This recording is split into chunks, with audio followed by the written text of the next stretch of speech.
Hi, I'm Liv, and this is ASYLUM. You know, from the same creator as Scratches, that absolutely awesome game that you can't buy anymore.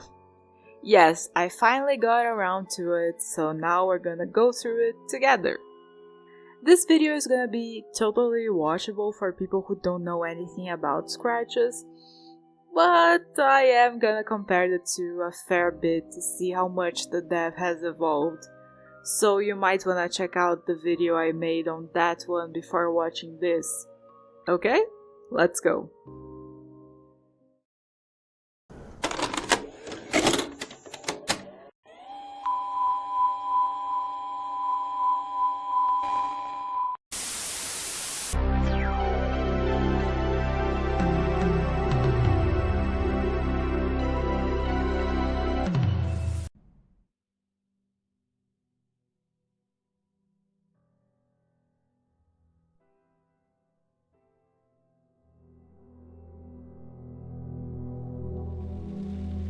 There I was, after all those years, at the threshold of a nightmarish place. I never thought I'd have the courage to return.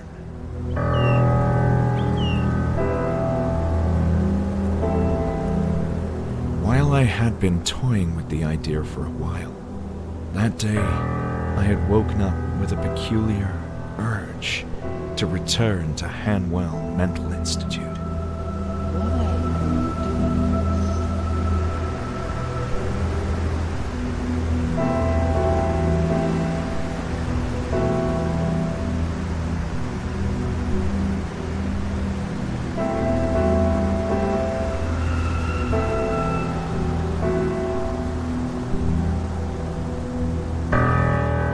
Of course, there was a strong reason to come here, but the circumstances that led me back to the Institute were oddly dreamlike, as if I wasn't in control of my own actions.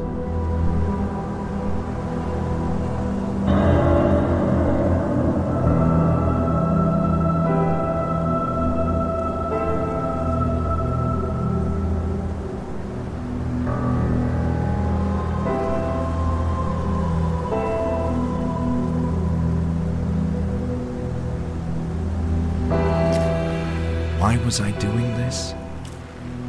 I needed to know what this place had done to me, the meaning behind those bizarre visions.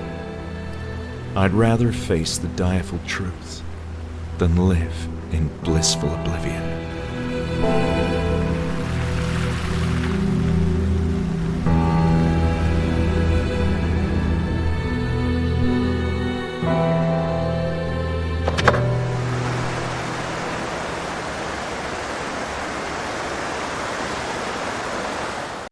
Okay, first impressions, it seems like this game's gonna be like Scratches, the new and improved version. I mean, they begin in the same way. It's been what, 20 years? So obviously not Escape from New York, Escape from LA levels of same thing, different engine. But I think it's gonna have that same structure.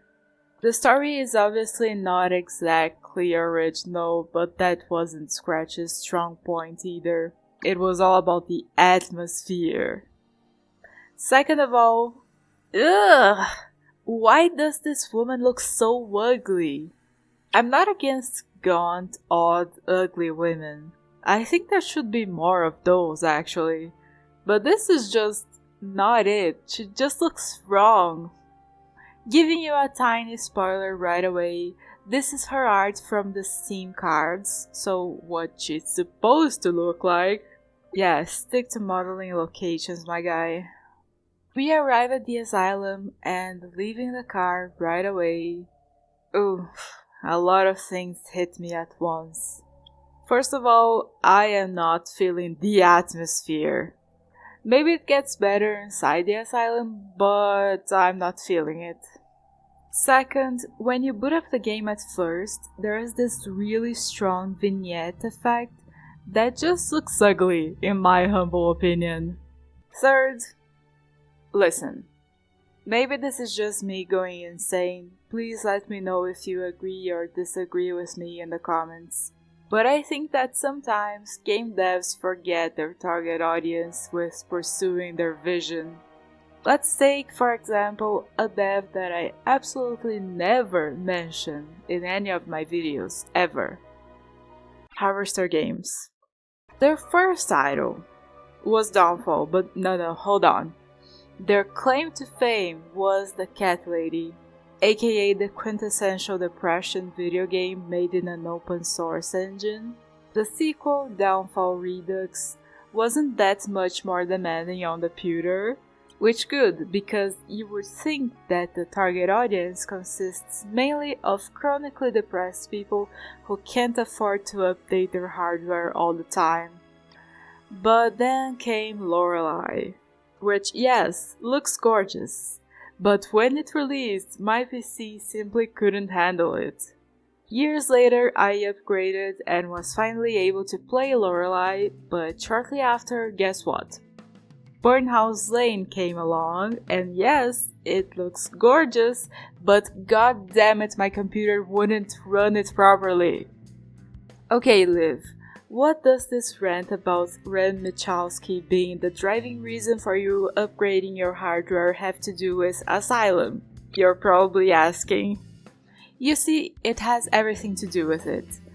Because judging by the visuals, you'd think that ASYLUM is aiming for the new gamer who has the machinery to run it at full force. But here's the thing, the new gamer doesn't have the patience for point and click. Yep, this 30GB game is a completely on-rails point and click adventure. No one is happy.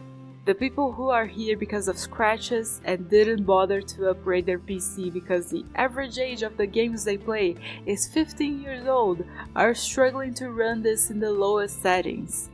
And the new gamer is like, point and click? What incarnation? Where's my free roam maniac who's gonna bite my face off 15 times before I find a way to lose them?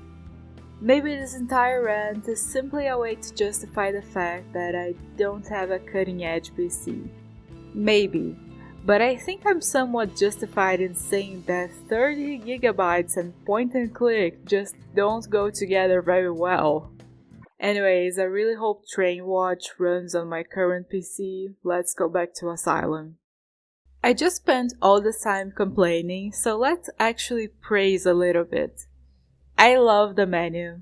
It's made to look like a medical assessment file, like the graphic options being under eyesight report and the brightness options going from photophobia to cataract, and the mouse sensitivity being labeled speed of reflexes instead. I love this touch.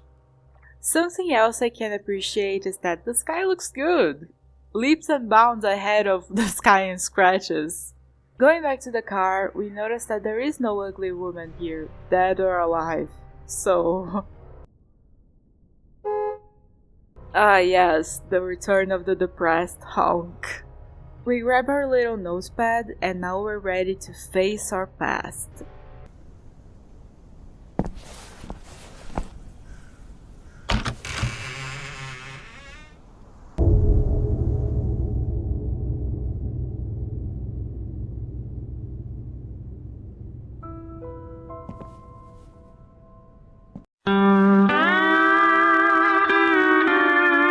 This is Julia, the receptionist. We tell her that, we thought that the building was abandoned.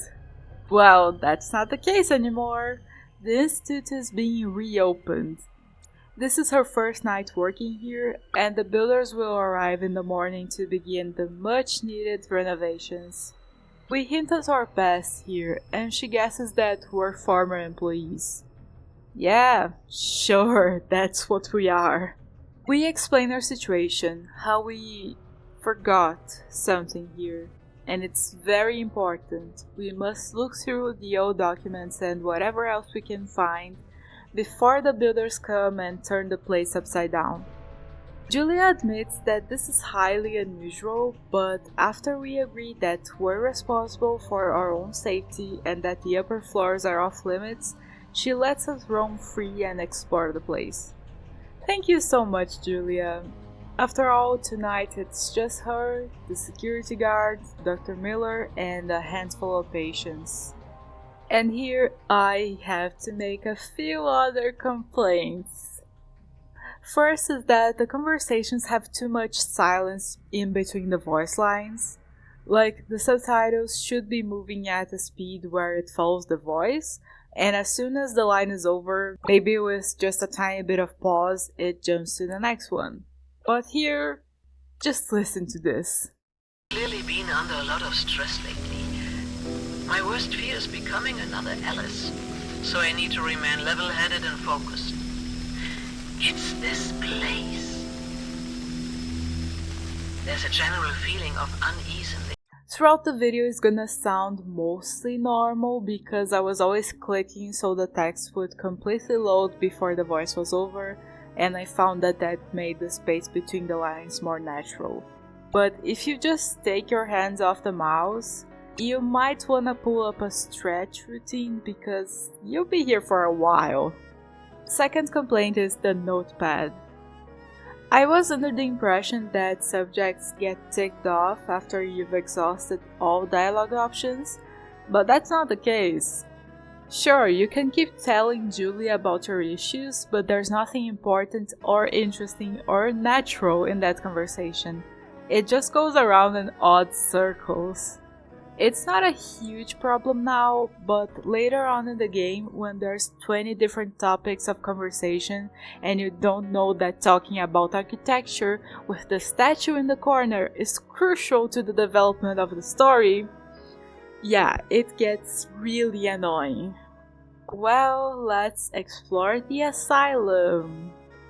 Right away, we can notice that the wonderful touch of paintings adorning most of the walls is back. Honestly, I love this. There's a bulletin board with some stuff here, let's see. Opening of the West Infirmary, 1878. Cool, nice. Reasons for admission. Okay, this this is gonna be good. Kicked in the head by a horse, yeah, that sounds plausible. Hereditary predisposition, ill treatment by husband, imaginary female trouble. Imprisoned, jealousy and religion, marriage of son, excitement, novel, opium habits, overaction of the mind. Fellas, I am there with like at least 3 diagnoses already. Overstudy of religion. At least they're like prejudiced against everyone. Like, you can end up in the asylum for immoral life or for overly moral life. Overtaxing mental powers. Parents were cousins. My grandparents were cousins. Do I fit into that one also? Fever and loss of lawsuit. Like in Myst. It's funny because people keep comparing this game to Myst. I can't keep my opinion on that because yeah, I've never actually played Myst. I don't understand why there are some like combos that are different from just like political excitement is up here and then under here it's like bad habits and political excitement. So this is like another diagnosis. Fever, business fevers, congestion of brain, that's more, and that's fair. Decoyed into the army? Okay. Husband. Dissolute habits, domestic affliction, domestic trouble, dropsy, egotism. Excitement as officer, what the fuck does that mean? Quakery, exposure in army, fever and jealousy, wow. Abuse of walkthroughs, I am 100% in the asylum. Spinal irritation, gathering the head, feelings grief, constructing, Salvation Army. False confinement, feebleness. Yeah, I mean, pretty normal stuff, right? Further into the place, we see old diplomas on the walls and start vaguely remembering the layout. The furthest door to the left here is the janitor's closet, and in here we can see a vinyl record. Not pick it up, just look. It's really interesting, these quirks that Sandscape imported from more modern games, like 360 examinations of items that don't really have any importance.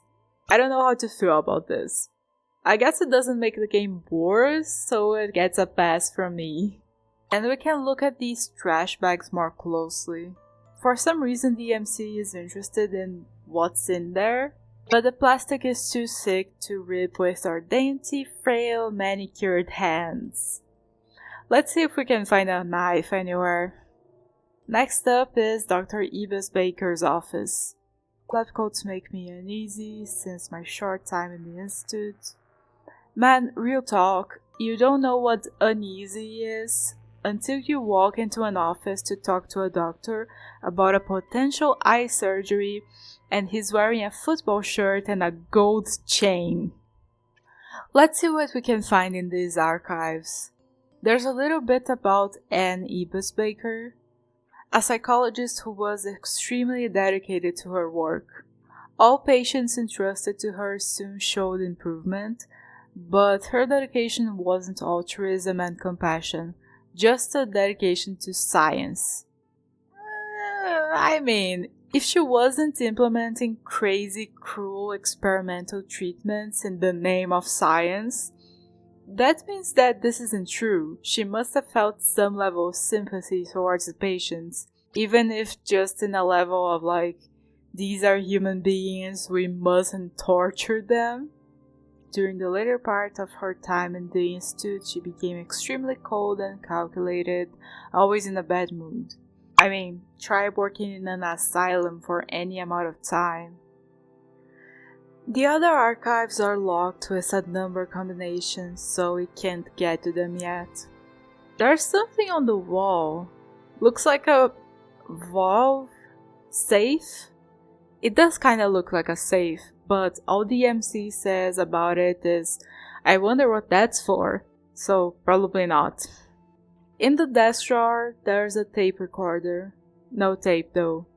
And on the desk proper, we find Anne's journal. When I first arrived at the institute, I wasn't sure what to expect. Though it's well located and its facilities are modern and effective, the horse and buggy mentality of the staff and approach to medicine are appalling. It's been a few weeks already since I got here, and I know for certain that I won't be getting well with Alice. I can appreciate Dr. Hanwell's perspective and his need to take a firm hand in everyday activities at the Institute. I know too well what it means to deal with these sick, mindless individuals. But Alice is an altogether different matter. His attitude is borderline brutish and dates back to a bygone era of barbaric practices.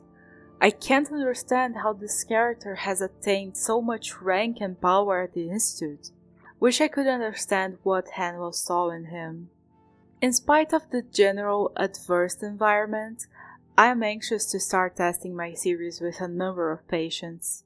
Fortunately, the staff seems to respect my background and extensive studies.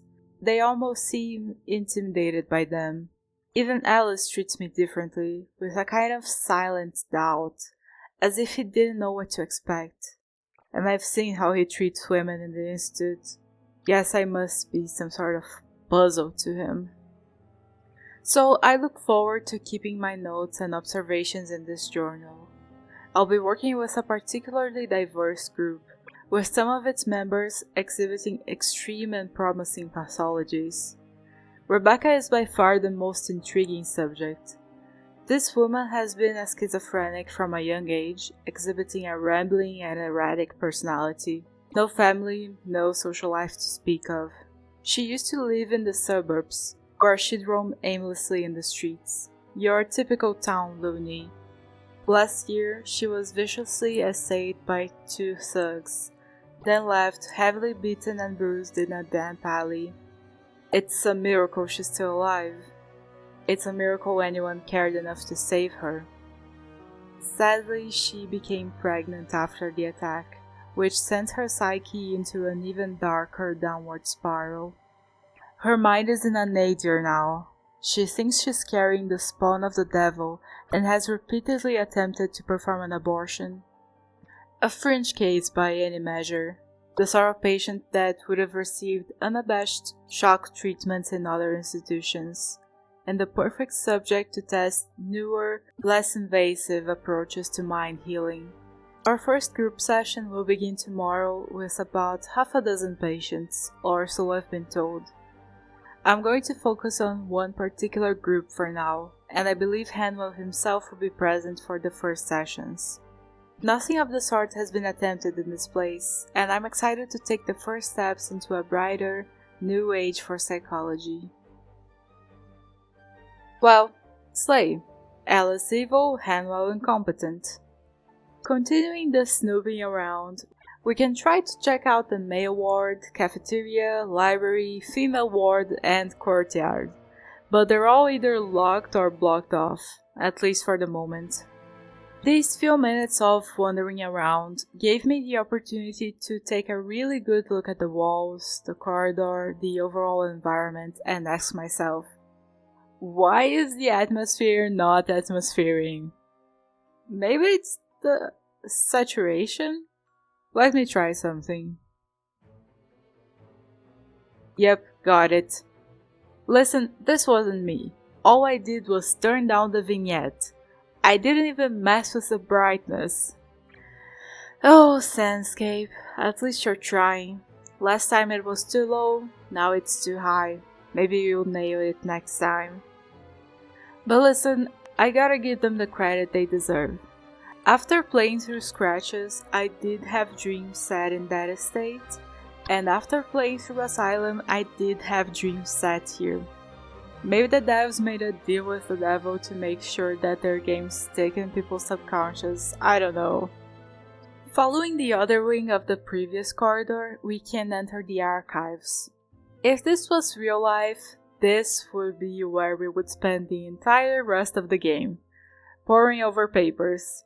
Maybe in the end we'd have to figure out a way to steal the files we didn't have time to go through, and that would be it. But this is a video game, so we take one look at all of this and say, rubbish. There's a record player here, but we have no vinyl since Homeboy MC didn't want to pick that thing up earlier. A map of the speaker system, logs, and a letter opener. Listen, I happen to still have my grandma's old letter opener. I use it to clean my hairbrush. The thing is bent from cleaning hairbrushes. Of course, the letter opener in the game has a point and maybe a little bit of an edge and is maybe more sturdy than the one I own, but what I'm saying is that it would have been easier to just use our manicured fingernails.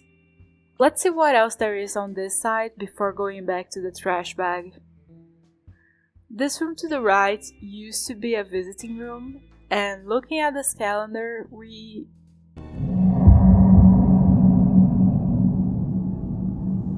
Please.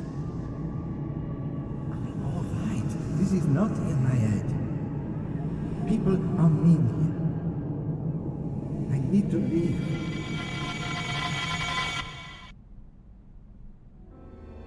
Like a good amnesiac, we don't know what that was, but I'm sure we'll figure it out. It seems like the vision happened on the day the calendar stopped being pulled, but it could have been the same date another year, just a coincidence.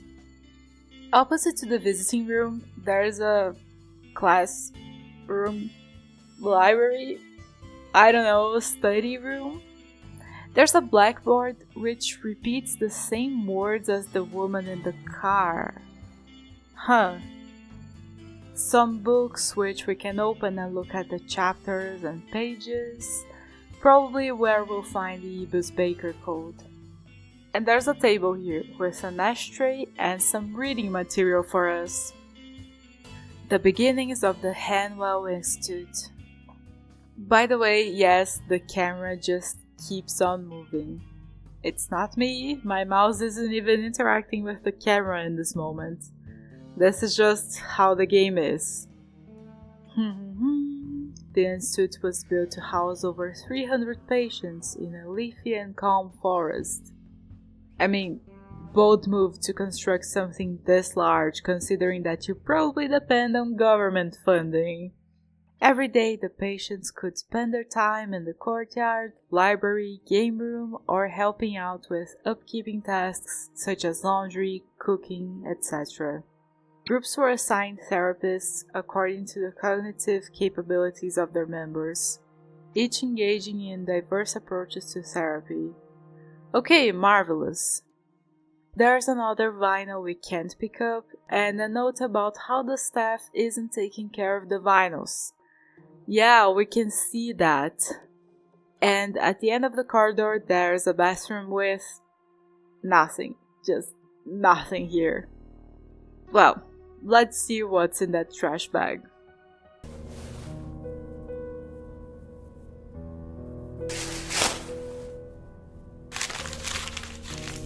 Uses and abuses intelligence?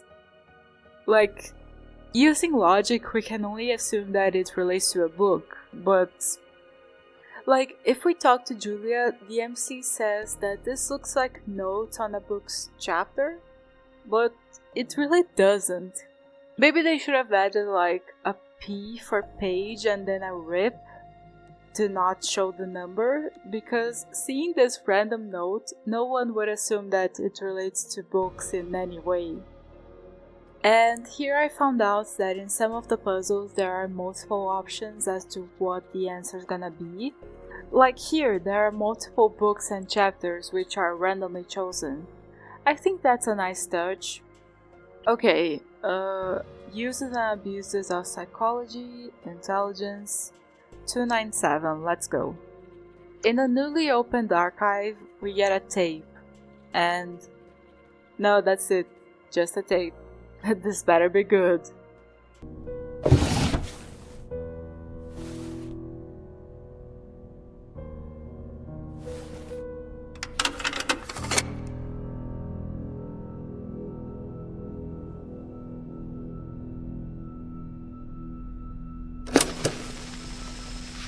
Earlier this morning I used foul language in reprimanding a clumsy nurse who forgot to lock the door to the female wing. Truly offensive, dirty words. I don't recall ever doing that before. I've clearly been under a lot of stress lately. My worst fear is becoming another Alice, so I need to remain level-headed and focused. It's this place. There's a general feeling of unease in the Institute, and those unsettling rumors don't help. But the main reason for my jumpy state has to be the baffling regression in Group E. It's disconcerting and worrying. I'm giving Alice too many reasons to use shock treatment on these patients and take all of us decades back in time. Alice Hawthorne, the backwards time traveler, that fucking bastard. Ah, there you go. I did it again. Of all the cases, Rebecca is obviously the most puzzling one. She's having nightmares about her attackers again, after a month of not uttering a word about the incident. And she's also becoming increasingly violent. I fear she will seriously harm herself. Yesterday, Alice found her viciously scratching her stomach. So much she left flesh wounds. She should be giving birth sometime in July. That's 3 weeks from now. Certainly this fact could be the explanation for her regression, if it wasn't for the rest of them. Huh, the plot thickens. Now we must learn more about this Group E.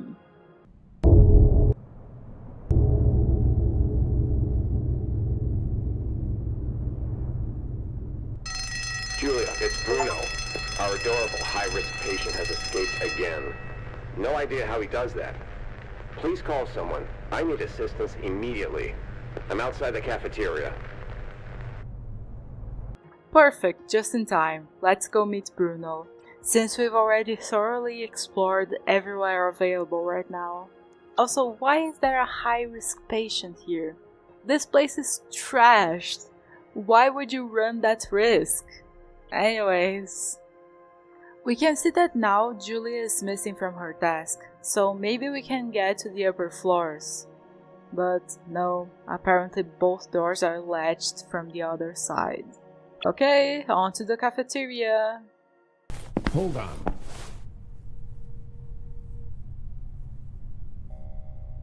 Who the hell are you? I'm just looking around. You what? Does this look like a shopping mall to you? I spoke with Julia and she gave me permission. You don't need to worry about me. This place. It's unbelievable. Am I the only one taking my job seriously? Well, Look, it doesn't matter. I have enough on my plate with this patient on the loose. Just be on your way. Patient on the loose? Yeah, I managed to lock him inside the cafeteria. See for yourself.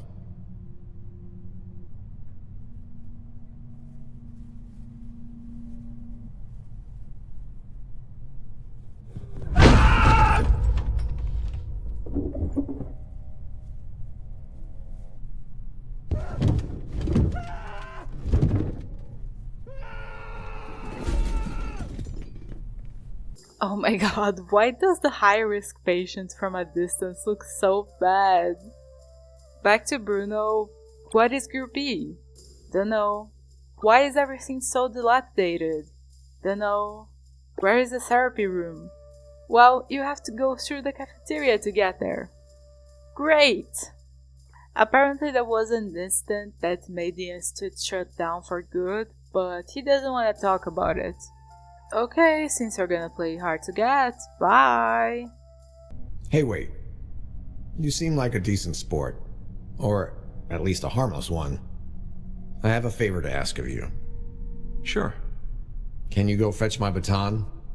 I left it in my office when I went running to pursue our friend the Tasmanian Devil here. Okay, I guess. Where is that? You need to go all the way through the infirmary, then down the stairway. My office is in a lower corridor they used to call the Tunnel of the Damned. Well, fine, we can do that. We go through the other set of doors at the end of the corridor, entering the male wing. The bulletin board displays a picture of Group E and a disturbing drawing. Yet another vinyl we can't pick up. Oh, turns out that all the records were just laying around here. We can't put them back in their sleeves like a responsible person, so let's just carry them around, I guess. Walking past this door, we reach the corridor with the individual cells, and we can peer into each of them. A bathroom, and someone shoved a teddy bear in the toilet.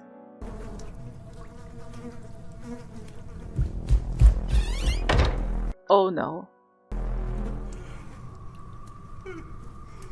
Hey man, I'm just gonna leave. Go, go, go, go, go, go, go, go.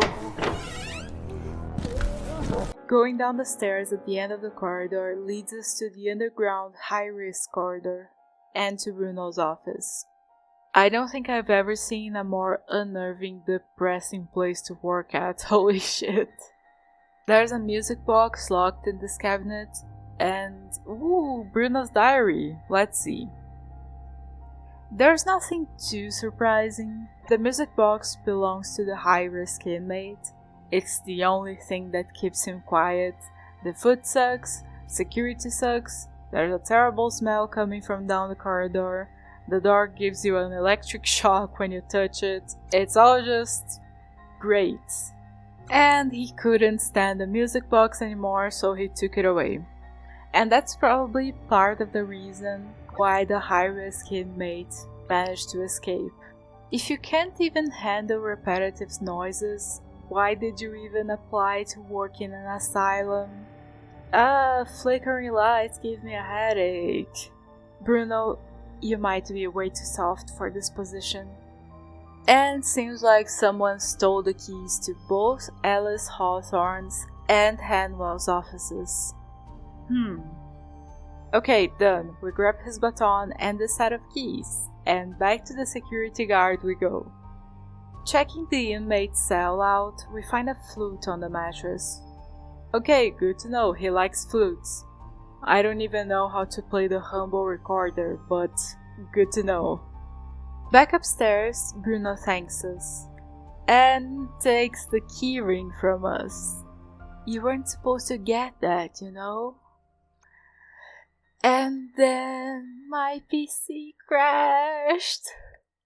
It wasn't the power or anything. The computer just shut down for no reason. It only happened this once also. I don't know what it was. I called it a night and then the next day found out that my game hadn't been saved. ASYLUM does have an autosave feature, but I don't know, it just did not save my game. Yay! So I went through all that all over again and back to where we left off. Now, Bruno's plan is to wait for the patient to calm down. He will. Eventually. Okay, no, we can't have that.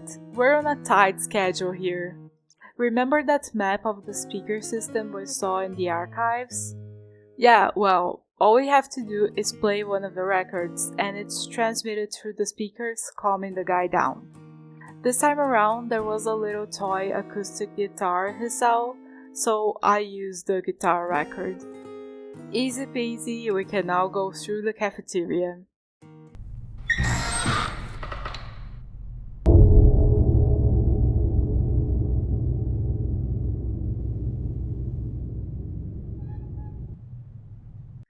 There's nothing interesting here except for me frantically looking for any shred of atmosphere, and another piece of ASYLUM lore, adhering to the Kirkbride principle.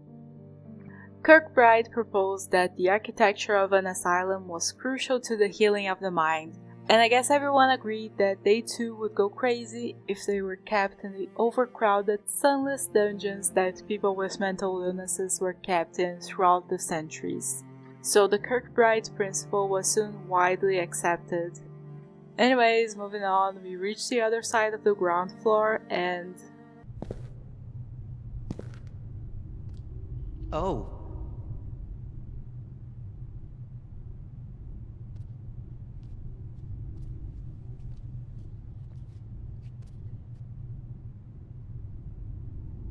Hi, my name is Lenny.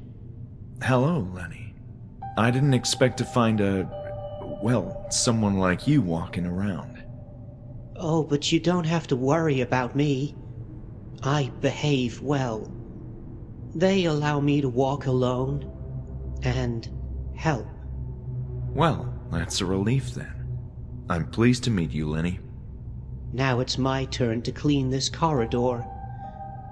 Why are you here? It's difficult to explain, Lenny. Some time ago I was like you. I was being treated in this institute.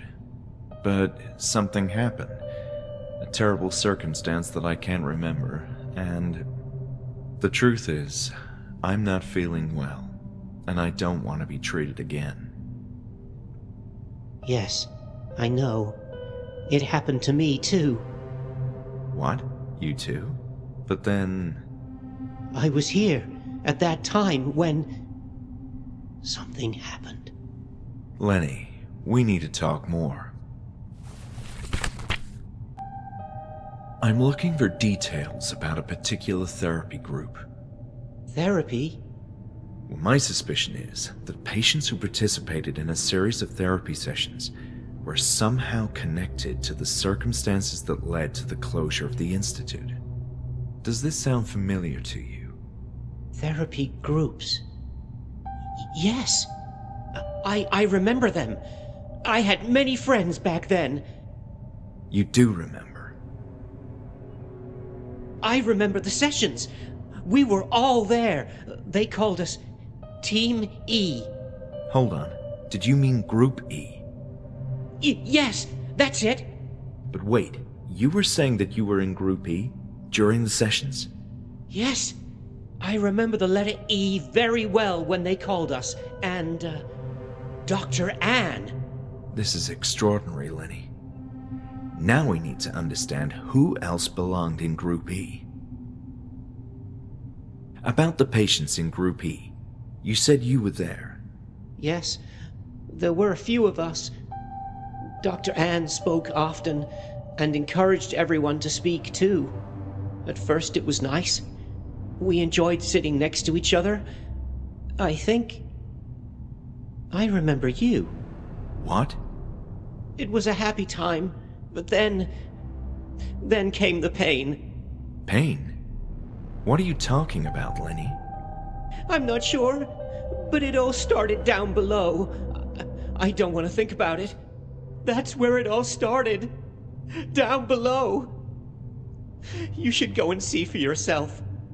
Ooh, down below.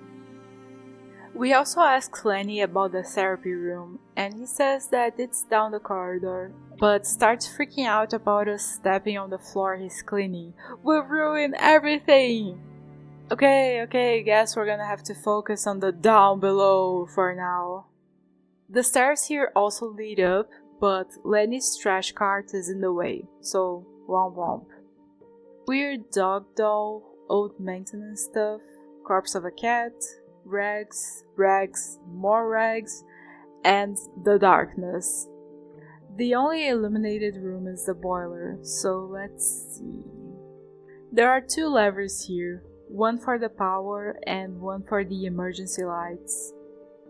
Let's stick to the emergency lights for now. The regular power doesn't seem to be doing so well. Inside the unlit furnace, we find some notes. For the time being, we've been able to proceed without raising much suspicion, but that won't last long. Yesterday the absences from the yard were noticed, and Nurse Alice inquired about the missing patients. Sidestepping Uyezd and addressing me directly like that means the nurses are far more concerned than I imagined. As for Uyezd, I overheard her wondering aloud why her patients were covered in dirt if they hadn't been seen in the yard. It's a relief that Walter gave in to the idea of renovating our building, but he's growing too old-fashioned and stubborn. No doubt the failure of his invention hit him hard. He used to be keener on progress and the swift adoption of new modern technologies, but something deep inside him has changed. Now he's stuck in the past and has grown too attached to this building, his grandiose creation, which inevitably has to change. No matter, we waited for too long and we need money. It always comes down to money. Until we're able to secure adequate funding, we have no choice but to resort to cheap labor. Being located in the countryside has its share of benefits, but procuring the manpower needed to remodel this place has proven to be quite a bit more challenging than expected, and always subject to the brutal reality of cost. At first, Walter insisted we select one patient from each group to minimize the risk of calling attention to their absence, but I argued that it was preferable to choose an entire close-knit group to avoid spreading unnecessary chatter that we couldn't control. Of course, in the end they're all lunatics. Their word carries no weight compared to ours, but it's still desired to keep gossip to a minimum. If one small group of mentally unstable people insists on discussing things the greater population knows nothing about, we could always contend that this isolated group is experiencing a collective hallucination. It's almost midnight, and my turn to supervise the work. One of the patients mentioned an odd smell emanating from the newly opened tunnel. They always imagined the strangest things, but I think I heard a sort of hissing sound that puzzled me. This seems worth investigating. Can't believe it. As I approached the opening, there was a hint of haze or condensation in the air, and it smelled very unusual indeed. I can't describe it, but it felt old, some kind of ancient, highly concentrated earthy smell. Curious about this, I instructed the patient, Leonard I believe, to strike that wall one more time. I had to insist twice. He still wedged open the crevice, which released a formidable stream of fumes. It's hard to convey on paper, but there was a change in air pressure, and the foul odor intensified throughout the tunnel. The patients are too nervous. I must seek Walter. Okay, shady asylum practices. I like that this isn't yet another evil experiments in the asylum game. Using inmates as labor to renovate the place is a pretty unique idea in the genre. Anyways, let's see what else down below holds. There's a locked gate here, a room that's too dark so we can't see anything, a door that won't open, and at the end of the long corridor, an electrified door and an electrified rat amongst the wires. Okay, let's take a look with the normal lights this time. Gate's still locked, room's still dark, door's still stuck, but here we can actually note that the rats died when biting the wires, and we can't do anything about that while the power's still on. It's a little weird that we couldn't come to that conclusion with the emergency lights on. Like, we could perfectly see the rat and the cables, but whatever. I got a little lost because I was like, hey, I don't have anything to fix the wires with. But after exploring, I found out that the wire cutter was under a lamp in the dark room all along. Oops. We use it with the wires, and I have to say, it's so weird not having an inventory and cycling through items like this with the scroll wheel. I almost feel like a modern, regular gamer. Back to the boiler, we flip the switches once more, and the power is now fixed. Going back to the dark room, we can now see that it's a mine or construction of some kind. Maybe this is the place where the fumes came from. There's a cart filled with dirt conveniently directed at these rickety planks, but the wheels are too rusty to move.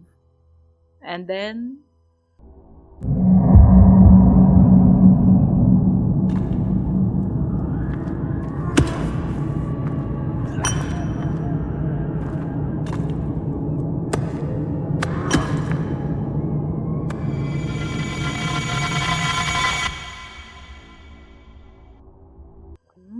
What were the patients doing in the basement? What were we forced to do here?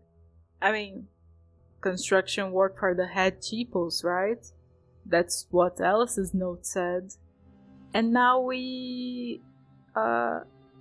what do we do?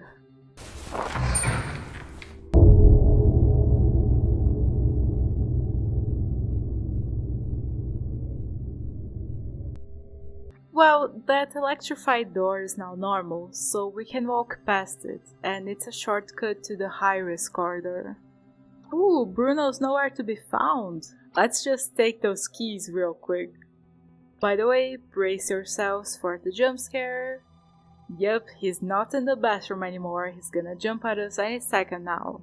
Jump scare, jump scare, jump scare, jump scare? Well, I thought...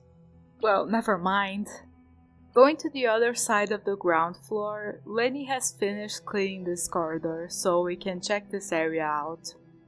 There's this double glass door here, which I thought led to the courtyard, but no, this is a gallery, including portraits of Ebersbaker and Hawthorne. The other door is jammed, so back to the corridor we go. Opposite the gallery is the laundry, and another piece of Hanwell lore, unsettling rumors, mistreatment on the part of the executive staff. The situation became more serious when family members of patients began reporting an alarming number of injuries to the bodies of their loved ones. These ranged from severe bruises to burn marks and, in more extreme cases, fractures. Initially, the injuries were thought to result from unfortunate accidents related to the known issues besetting the mental hospital, including underfunding, understaffing, and growing workplace animosity. Other stories mentioned the disappearance of patients at night, nurses disturbed by the shrieks of pain. When questioned, Hawthorne chalked it all up to the crazy being crazy and disgruntled employees. Fantastic. And here we enter the courtyard, which looks awfully small, considering that this building was supposed to house around 300 patients. Like, it's so small, and the buildings are so close together that you probably can only see the sun until like 2 or 3 p.m. and forget about sunsets. Also, what is this rickety shed? Are you telling me that this grandiose building was constructed with a tiny courtyard that didn't even have a built-in place for maintenance tools? Really? Anyways, the MC reminisces about spending pleasant afternoons sitting on the benches here, and we can use the wire cutters to open the other set of doors, so now we don't need to go through the cafeteria to reach the other side of the building. Further down the corridor, we finally reach the therapy room. Next to the door, we find some notes on the inexplicable regression of Group E, how they're all more closed off and on-edge than before. Dr. Ann even considers that one La Roche might be a lost cause. Well, another tape. Let's see. Since the renovation of the Institute began, more patients have become agitated and difficult to manage, as if it was the architecture of their own bodies being reconfigured. The construction work has disturbed their existence in a way I couldn't predict. Some are even presenting with odd injuries, which none of the nurses can explain. Are the patients harming themselves? Is this building so firmly interrelated with their identities that changes in its structure will impact their states of mind by means of a kinesthetic regression? They rationalize structural changings in the surrounding geometry by imprinting them in their own flesh. Hodgson's is the worst example. Where are those burn marks coming from? I made inquiries and nobody saw him get burned. Perhaps he was allowed to assist in the kitchen and he refuses to discuss the burnings. And knowing how much the subject terrifies him, I did not press him further. But the scars are disturbing other patients in Group E. They believe his scorched skin is some kind of heavenly punishment or stigmata. And they're all going to suffer the same fate. This is ridiculous and degrading. They were my best group, my most remarkable achievement. Yet no one gives a damn. I swallowed my pride and consulted directly with Alice. But the pompous asshole suggested it was my inexperience at fault, my responsibility to ensure the safety of patients. So what the hell are you supposed to do then? Instead of hiding in your office, do something about your staff. And when the moron isn't jerking off at his desk, he supervises the construction work. Why is a psychiatrist so deeply involved with the conversion to the unit system? None of this makes sense. I hate myself for losing my mind. Every therapy session is now a burden. I need to reconnect with the patients. They must tell me more. Lenny is still more forthcoming than the rest, but he won't say a word about the bruises. And Hodgson's, how did you burn yourself like that? If not the kitchen, the only other place. No. Impossible. They're not allowed down there. Try guessing again, Dr. Ebers Baker. You're kinda close. You have all the information you need.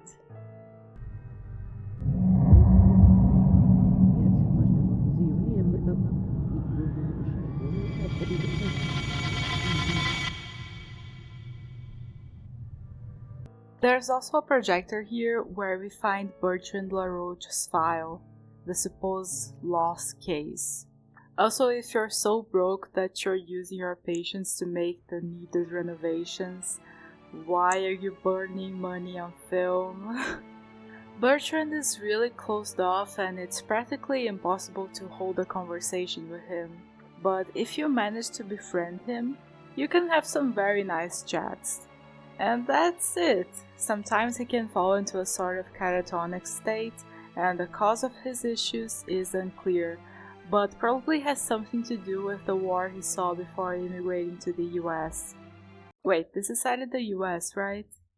The Kirkbride Plan was a system of mental asylum design advocated by American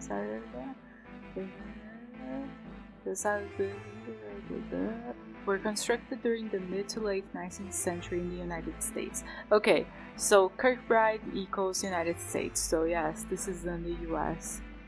It's just that, well, in the game they use the ground floor system of enumerating floors. The devil's in the details, fellas. Anyways, on to watching these films. One of them is missing though, so we'll probably find it later. How are you feeling today?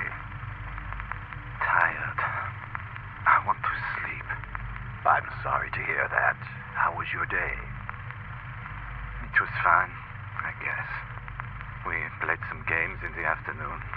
They are always the same, but I still like them. But the others aren't so happy. It's understandable. We'll try to get you some new games. Has anything of importance occurred to you lately? A new woman arrived today with a big belly. She is pretty. I like her. But she was hysterical and punched Nurse Marion on the face. I know, and we're dealing with that. But I was referring if anything has happened to you lately. I don't know. I am so tired. Why are you tired? Tell me. We're here to help. It's being down there, working with all the dust and the bugs. It's too hard. I'm too tired. I can't stand them anymore.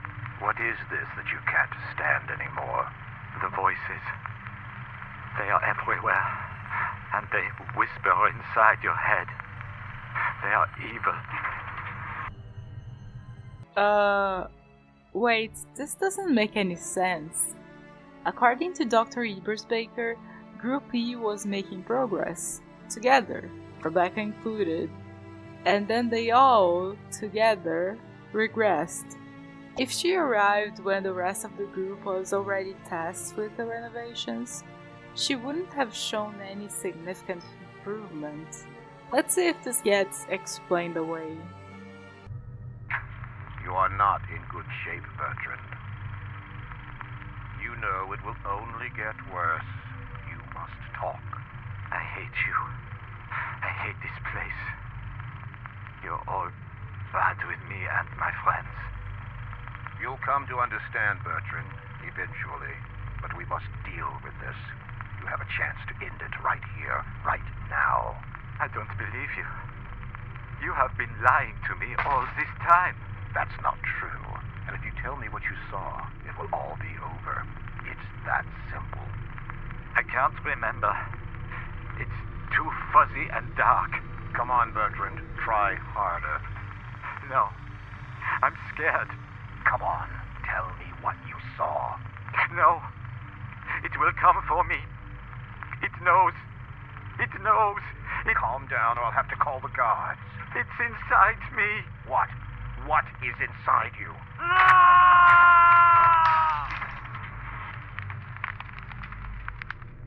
Bertrand, are you feeling all right? Talk to me. Don't make me lose my patience. I don't have all day. Leave me alone. I understand you must feel angry, but we're doing this for your well-being. You are lying. It hurts. I can't sleep. There are dark things in my dreams. Just calm down. Take a deep breath and relax. We'll explain it to you, but you have to trust me. I don't know. I am so tired. I can't think anymore. What about your fear? Think about your last session. Do you remember now? There's only darkness, and it moves there. It's been waiting, and now it knows we're here. Are you feeling better today? More or less, I think. Are you getting along better with work? No. I don't like the tunnels. It's suffocating in them. I'm sure you'll get accustomed in time. No, it's not fair. I shouldn't be doing this. What makes you say that? Because it doesn't feel right. Being there. I don't think that is what I was brought here for. But you are helping. You should feel proud of yourself. Are you in doubt because of something else? Are you scared, for instance? Yes, I am. I don't want to go into the dark place again. They said it was going to be all right, but I could feel the monster coming for me. Monster? What monster? Paranoia of someone who's already unwell having to work in the dark tunnels?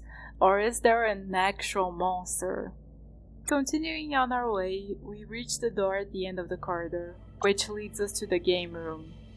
Looking around, I know that my criticism towards ASYLUM's visuals only holds so much water because I'm running it in the lowest settings, but I think it suffers from the same problem as that shitty Scratches DLC. Too much withering. I'm not even talking about how unrealistic it is that the ASYLUM would be reopened in any capacity while looking like this. I'm just saying that this much texture makes everything look worse. Well, we pick up a red crayon from the desk and then go through one of the doors here, which leads us to the library. Okay, more lore, for sure. First off, while my storied career as a general surgeon cemented my prestigious position, my true passion has always been the secrets of the mind, I was growing tired of the physical aspect of the brain, researched psychology and psychiatry, and then I constructed the Hanwell Mental Institute. Soon became a beacon of inspiration and promise. Its purpose is to house the largest number of patients in any building of its kind to date. Contrary to certain inclinations made by Kirkbride, I hold that a thriving community is key for mentally ill people to succeed in their hopes of being reintegrated into society. Well, that's a nice theory. Now all you have to do is convince the government not to overcrowd and underfund your absolutely ginormous building. Next up is another memoir by Ellis, I assume, retelling how he wrote to Dr. Hanwell after reading about his asylum in the papers. And they both agreed that the increasing reports of developing mental abnormalities were a consequence of a degenerate society. I don't know, man. Don't you think that 2 world wars in quick succession, plus the fact that the Federal Food, Drug and Cosmetic Act didn't pass until 1938, and those new regulations take years to truly catch on, so experimental drugs were being prescribed like water, has more to do with the deterioration of mental health than a degenerate society? Also, stop saying degenerates, you sound like a Nazi. Blah blah blah, we're the only good ones, we must save society from itself, etc, etc. Next up, we find a manual for a biopsy machine, the Strap. It bypasses the need for a craniostomy in order to collect samples from suspected brain tumors by inserting a needle through the patient's eye socket. But don't worry, if you strap the patient to the harness correctly, calibrate the needle correctly, and input the correct calculations, there's no chance the person will permanently lose their eyesight. Also, the whole thing only takes about 15 seconds. Well, that is indeed very nice. And then there are some pictures of an array of different tumors. Cool. We then unlatched the library door and we're back in the initial area. I think this is as good a time as any to say the shortcuts in this game are pretty useless. Sure, sometimes you have to backtrack, but considering our initial position at the point of I need to backtrack to X place, retracing our steps seems to always be quicker than taking a shortcut. Even the courtyard one, because it's not a straight line, we have to turn and find the button to walk forward. It ends up being a long cut when compared to the straightforward corridors where the mouse is already where you need to go every single time. Turn 90 degrees, straight forward again. Maybe if you're not exploring every nook and cranny and have to backtrack to the library for information, this is useful. Maybe? No, actually the normal way is faster. The shortcuts in Asylum are simply truly useless. The salt in the wound is that there's an achievement for keeping the wire cutter throughout your whole playthrough. A piece is the achievement that you're probably not gonna get, because when you opened the courtyard door and broke the tool, you didn't yet know that the shortcuts are bad. Anyways, up to the first floor. Up here, next to the map of the building, there's a clipboard with Lenny's schedule, so now we can more or less know where he is at any given moment. Let's see... Oh, the morgue! You know, something that Asylum does that is the legacy of Scratches is you can open any drawer that's not stuck. Doesn't mean that there's gonna be anything important in there, but you can. But the drawers in Scratches at least had a vast array of things. Asylum has many more useless drawers, and they're just like some tubes, or the same ancient medical instrument copy-pasted over and over. While Scratches felt very intentional with its placements of objects, Asylum feels random and not thought out. Anyways, there's nothing interesting here just yet, just a list of people in the freezer. Across the morgue there's the solarium, and this door brings memories of years long past. That beautiful greenhouse. In here we find an old newspaper, the article discussing the high capacity of the institute at 272 patients and 54 staff members. I'm not any kind of doctor, so I don't know anything about the hospital logistics of managing a huge place. But I do have a brain, and if you have a big place and are government funded, the government's gonna go, ooh, nice, big place, here's another 200 patients for you to house. And by the way, we're cutting your funding in half. And you won't be able to do anything other than deal with it. We unfortunately don't live in an utopia. The perfect asylum architecture isn't Kirkbride nor the unit system. It's the one that makes you discreet. Not small enough that the government shuts you down to cut corners. Not big enough that they start asking way too much from you. Use your brains, people. Moving on, there's a bathroom here. Ooh, and this one even has running water. Such luxury. Next to it, there's the lab, and about 50 drawers for us to check. Yeah, I just kept checking them because you just know that in one of those, there's gonna be a crucial item or important paper. There's a cage with a dead rat here, but the doctor says that they have expensive things there, and we can't mess with them. Okay, so the dead rat is off limits, but all the drawers in the lab are fair game? How generous of you. Well, what did I say? Important paper. My dear Walter, grateful as I am for your kind invitation, I still have certain matters to attend to in my homeland, which prevents me from engaging in such a long trip, at least for the time being. However, rest assured that finally meeting you in person soon is a priority for me. I think of you as a close friend, there for me when everyone else abandoned me. Oh, Walter, the things I have to tell you, which, for our sakes, can't be disclosed in written words. Our mutual area of interest is on the verge of yielding benefits beyond our dreams. There is another tome that came to my attention, apparently terrible and dangerous, which may hold the final key to the puzzle.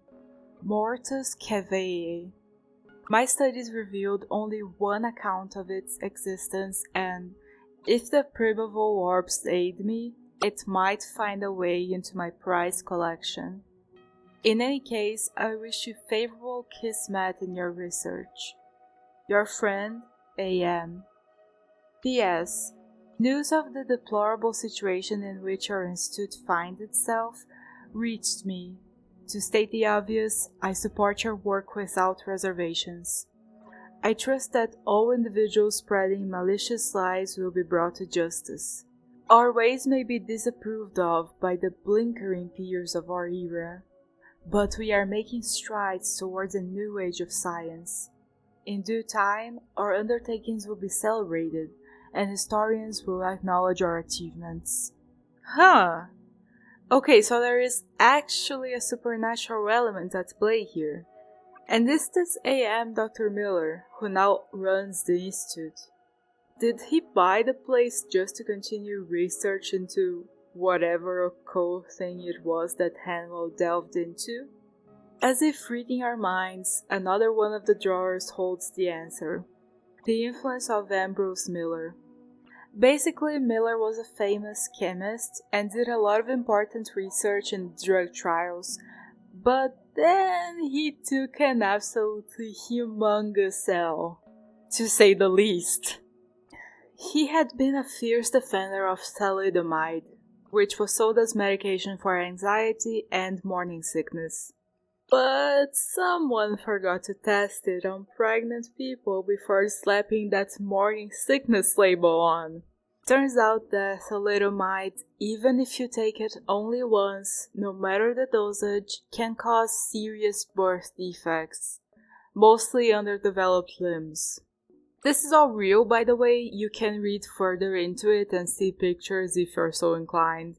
Back to the matter at hand, of course Miller's career was ruined after that, and he turned to the more occult arts, apparently, and expressed interest in holding a position at the Hanwell Institute, to be closer to his bestie.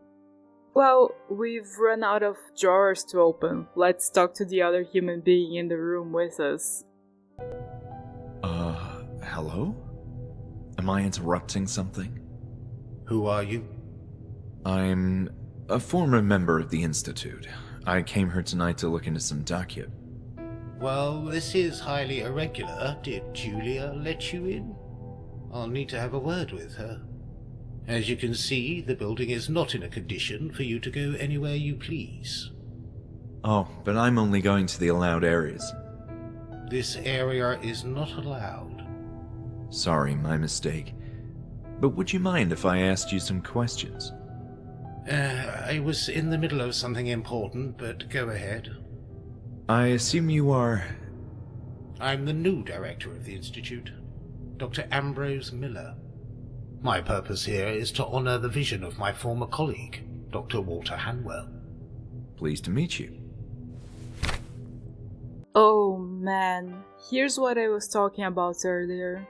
There are too many topics for us to talk about, and I don't feel like rehashing the same things I've already talked to the others about with you. See you later when we run out of other things to do. Turning the corner here, we can see Lenny cleaning yet another corridor. Lenny, I've been in the basement. You were right. Really? Yes, I was there before. And you too. I had this memory. We were working together in some kind of construction project. What were we doing down there? I don't recall. Everything is so fuzzy. Lenny, you have to make an effort. This is important for our sakes. I don't want to, please. I don't want to remember. It hurts. Okay, don't worry, Lenny. Let's try something else. God damn it, Lenny. Give us something to work with. Fine, let's go take a look at the museum. Come on. All you could manage was Siamese twins, a single full skeleton, and some weird misshapen mummified animals. We want more bizarre things. Also, there are these tissues we can pick up, but I don't know what to do with that yet, so let's just leave it. Hanwell's office is on this side of the corridor too, but we don't have the key. Great. Now what? Well, I looked at a walkthrough to check the mandatory topics of conversation with Miller. Sorry, but I wasn't gonna sit around while they talked circles around each other over and over again, having to pay attention just in case there was a crucial piece of intel hidden in there. Talking to him about Bertrand, he tells us that he's here, back in his old cell, so we just have to check which one it is. He also explains a bit more about the renovations that the Institute felt forced to do. Do you know anything about the construction below? I'm aware of renovation plans that didn't come to fruition. The structure of the building was typical Kirkbride, since its inception, a style which became dated over time. Mind you, this was true of all mental hospitals of this area. All Kirkbride establishments were forced to change, or perish. Why this whole fascination with the Kirkbride architecture? You could say that Walter was a romantic, too attached to the old ways. He erected this building quite late in his lifetime, when the Kirkbride design was already beginning to exhibit its flaws, and he paid a price for it. What I don't understand is the purpose of digging in the basement. It makes perfect sense. That's typically how the migration of the so-called unit system worked. Underground tunnels. Okay, cool, very nice, thanks for sharing. As for Bertrand's cell, we luckily don't have to go all the way back to the therapy room to check his file. All the papers we pick up are accessible in the collection section of the menu. 102A, perfect, let's go. We do indeed find Bertrand sitting on his bed, gaze lost somewhere beyond the floor, completely unresponsive. Seems like his apathy continued to evolve, just as Dr. Ebersbaker feared. There's a chessboard on the bedside table here, and...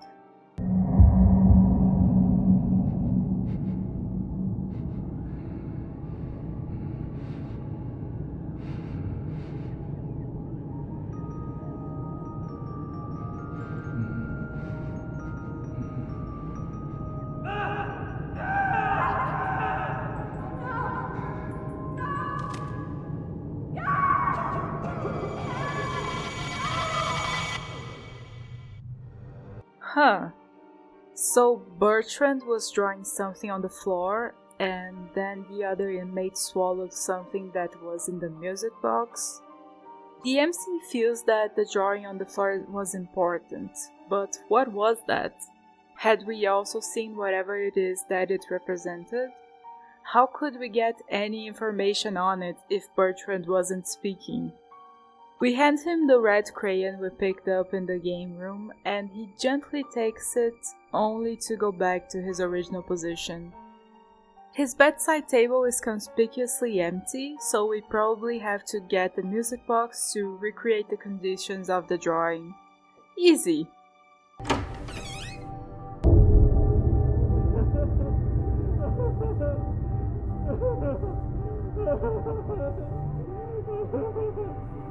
Down, down, down we go, and...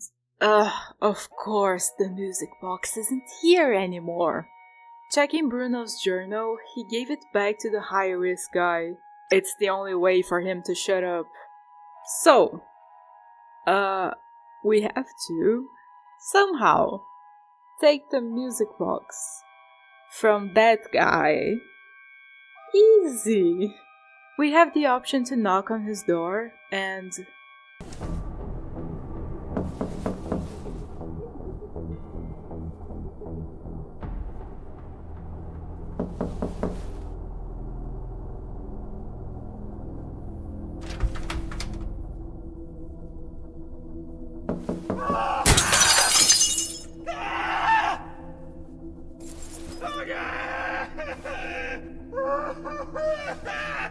This had the potential of being extremely creepy and scary, but alas, it was executed kinda clunkily. You know, the people models aren't that bad. Why the hell did Rebecca at the beginning of the game look so bad?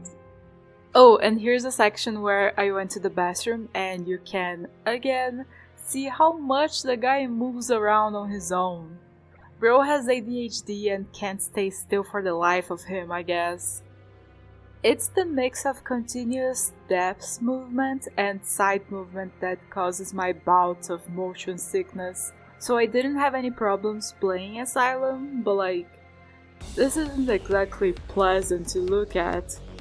Moving on, since another hour has passed, Lenny has probably moved locations, unlocking another area for us to explore. I actually like this way of controlling how much we have access to, feels very natural. And yep, he's gone from the corridor next to the labs, which leads us to... stained glass windows?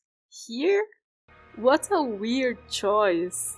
Like, yes, let's not put the stained glass where the patients, who need to be healed by the architecture, can see. Let's put them right here. Maybe they didn't want anyone breaking them, but if that's the case, then this is the wrong corridor, buddy. Because this leads to the operating and treatment rooms, which means patients thrashing about and probably breaking the very expensive windows. The first room to the right is... honestly, this place is so dilapidated, I'm not sure what it is. Barbershop?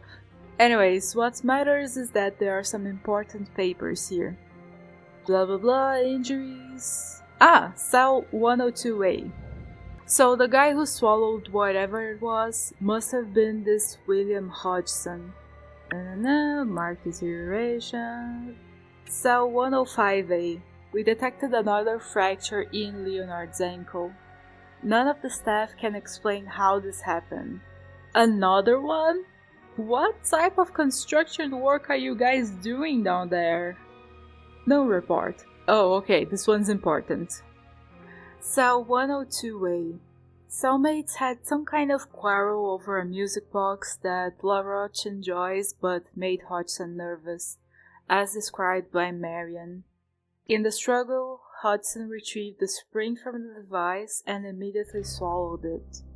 The patient was immediately taken to the operating room, but surgeons deemed too dangerous to perform the excision in his current condition. High blood pressure must be managed before administering anesthesia. Evening report. Cell 102A. Hodgson died of a heart attack during his session. Nothing could be done to lower his pressure. Before passing away, the specialist reported a heart rate so high the chest was visibly throbbing violently. The deceased has been taken to the morgue. Nice! We're gonna get to see a real gross corpse in this game. But how was the high-risk inmate using the music box if the spring has been in Hodgson's stomach for who knows how long? You may ask. I don't know. Let's just not think about it. Also, Crawford, Lenny's cellmate, has developed chronic asthma. Traces of ash and dirt were found on his body, and he's scared of the dark, insisting on sleeping with the lights on, which bothers Lenny. There's another note here where Dr. Ann relates her discoveries, noticing a rash on Leonard's leg, how the dirt on his gown looked like mold, and upon closer inspection, it turned out to be an extremely rare species of mold, which thrives in humid, warm places, the opposite of where the institute is located. She left a cotton swab with the stuff near one of the lab rats, just to test out if it also caused a rash on it, but instead the rat started behaving differently. Could it be? Is it carcinogenic? She lists a number of harmful flora: black mold, deathcap, destroying angels, belladonna. But no, nothing fits this mysterious substance that Lenny somehow got in contact with. This one is extremely invasive, but the only known pathogenic fungus attacks exclusively insects. It is parasitic indeed, and did something to the rat. But no, that's impossible. There are no records of such a thing anywhere in the world. And apparently, it's also hallucinogen. Dun dun dun! I really like this method of leaving things ambiguous. Is the Eldritch being real, or is everyone just high off their minds on the sparkly fungus? I took a look at the ceiling here for old time's sake, but it's nothing noteworthy. There's also Hudson's patient file here, which mentions that he's terrified of fire. And that's kind of it. Let's take a look at these operating rooms now. Ooh, a bottle of hydrochloric acid. Thank you. There's a syringe here, which we also take, and a microscope we can mess with. But we don't have anything to analyze right now, so let's just keep it in mind that it's here. By the stretcher, there's also some kind of machine we can mess with. Oh, actually this must be the strab we read about. Didn't expect to find you here, my guy. And apparently still in working order. Now, onto the other operating room, there's a sedative bottle here. We grabbed some with the syringe, and now we have the perfect plan to get the music box. Yo, what the fuck? Why do you have one of... Oh, it's for biting to endure pain. Okay, never mind, false alarm. If you know, you know. Moving on, we enter the room with the evil ice tubs. Now empty, of course. Here we can find another forgotten newspaper. Mistreatment of patients in renowned hospital? Nurses and family members extremely concerned. Hanwell indifferent. Police didn't investigate thoroughly enough. What else is new? There's also a space for a valve here, but no valve in sight. Continuing down the corridor.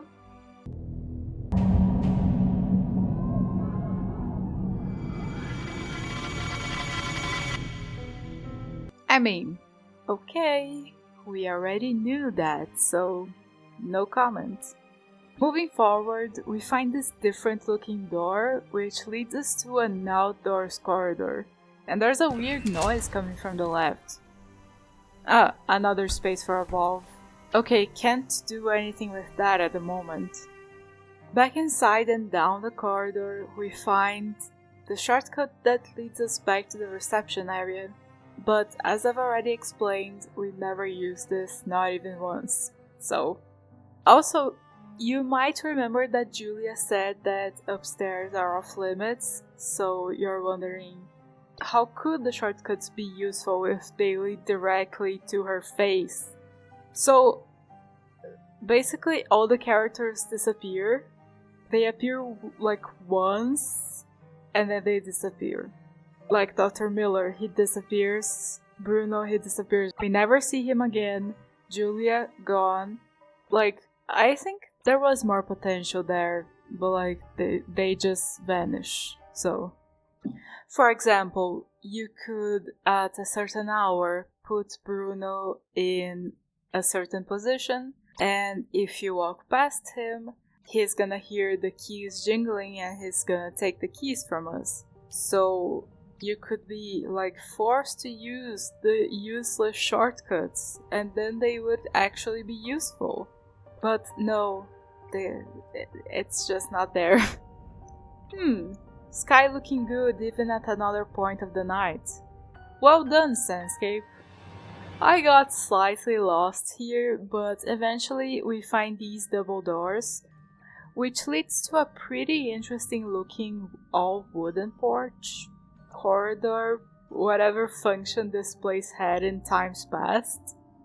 At the end of it, there's another set of double doors, and wait, we're back to the corridor we started at. At least we're not lost anymore. And, okay, either there's nothing other than shortcuts over yonder, or I'm hopelessly lost and blind. Luckily, that doesn't matter for now. We have a patient to knock out with totally non-expired sedatives with a totally clean needle. No, I didn't disinfect it, and it was just lying on the counter, but shh, it's clean. We take advantage of the fact that he's got his arm out, trying to grab us, and inject him. Sweet dreams! We enter, grab the music box, and then we can't lock the cell back up. This is gonna come back to bite us in the ass for sure. You know, a really cool way of making linear games feel less on rails is add optional events like these. Like, if you forget to lock the cell, the inmate comes after you when he wakes up, but if you remember, he doesn't. But yeah, that's again not the case here. We don't have the option to lock it. Anyways, we have a body to desecrate. Dissect, I mean. To the morgue. And here I find something kinda weird. Every important paper has an option for non-immersive simplified text, which you've been seeing throughout my playthrough. This is a blessing because I still remember having a hard time trying to decipher the handwriting in scratches.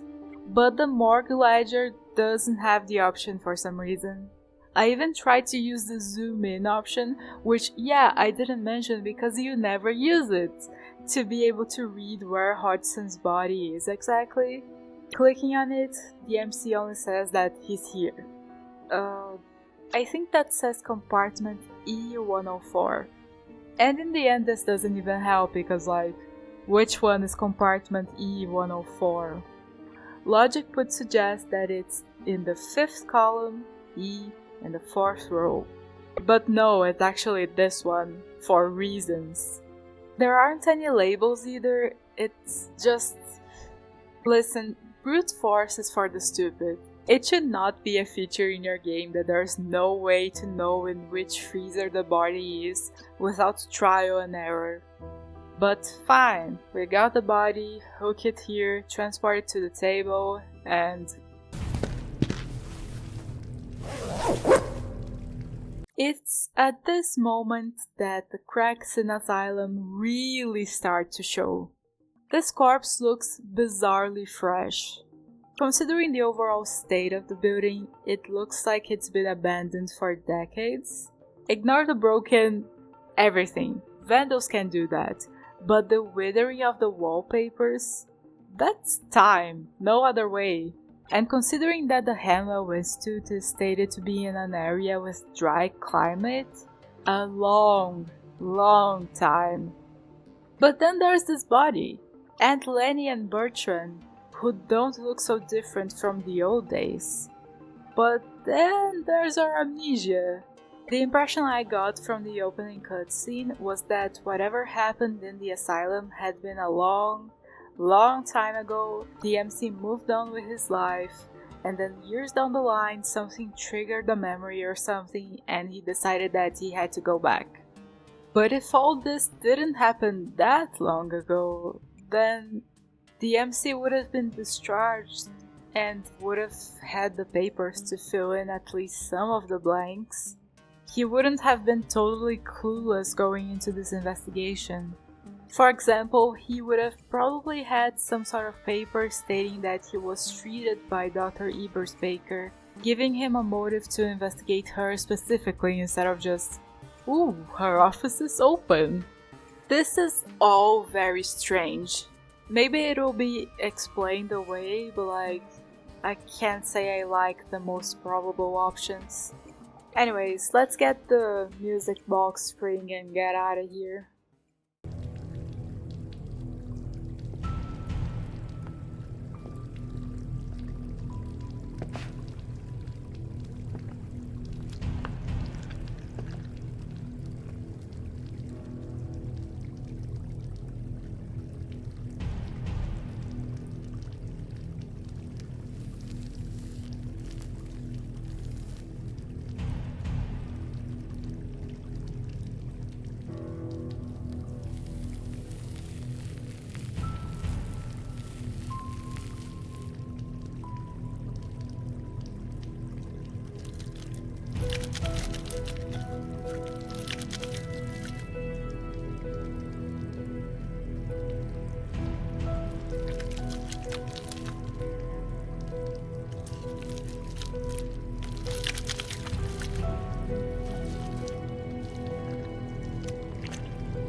Man, still having graphical bugs in one of the very few cutscenes a year after release is very rough, not gonna lie.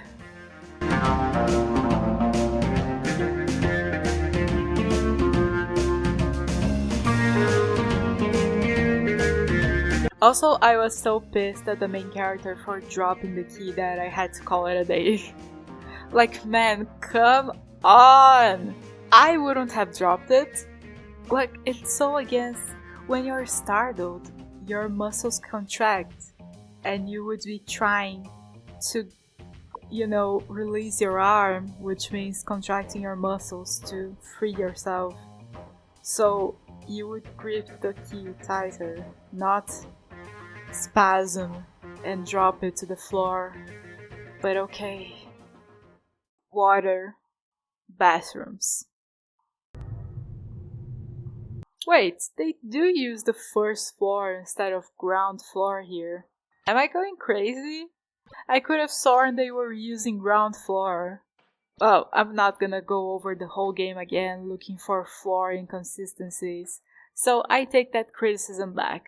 +1 for ambience. In the bathroom, we can see the key under this grate, but we can't reach it, so we turn the tap on and make it wash away again. Luckily, it falls to the other bathroom below, and we can pick it up and finally take it to Bertrand.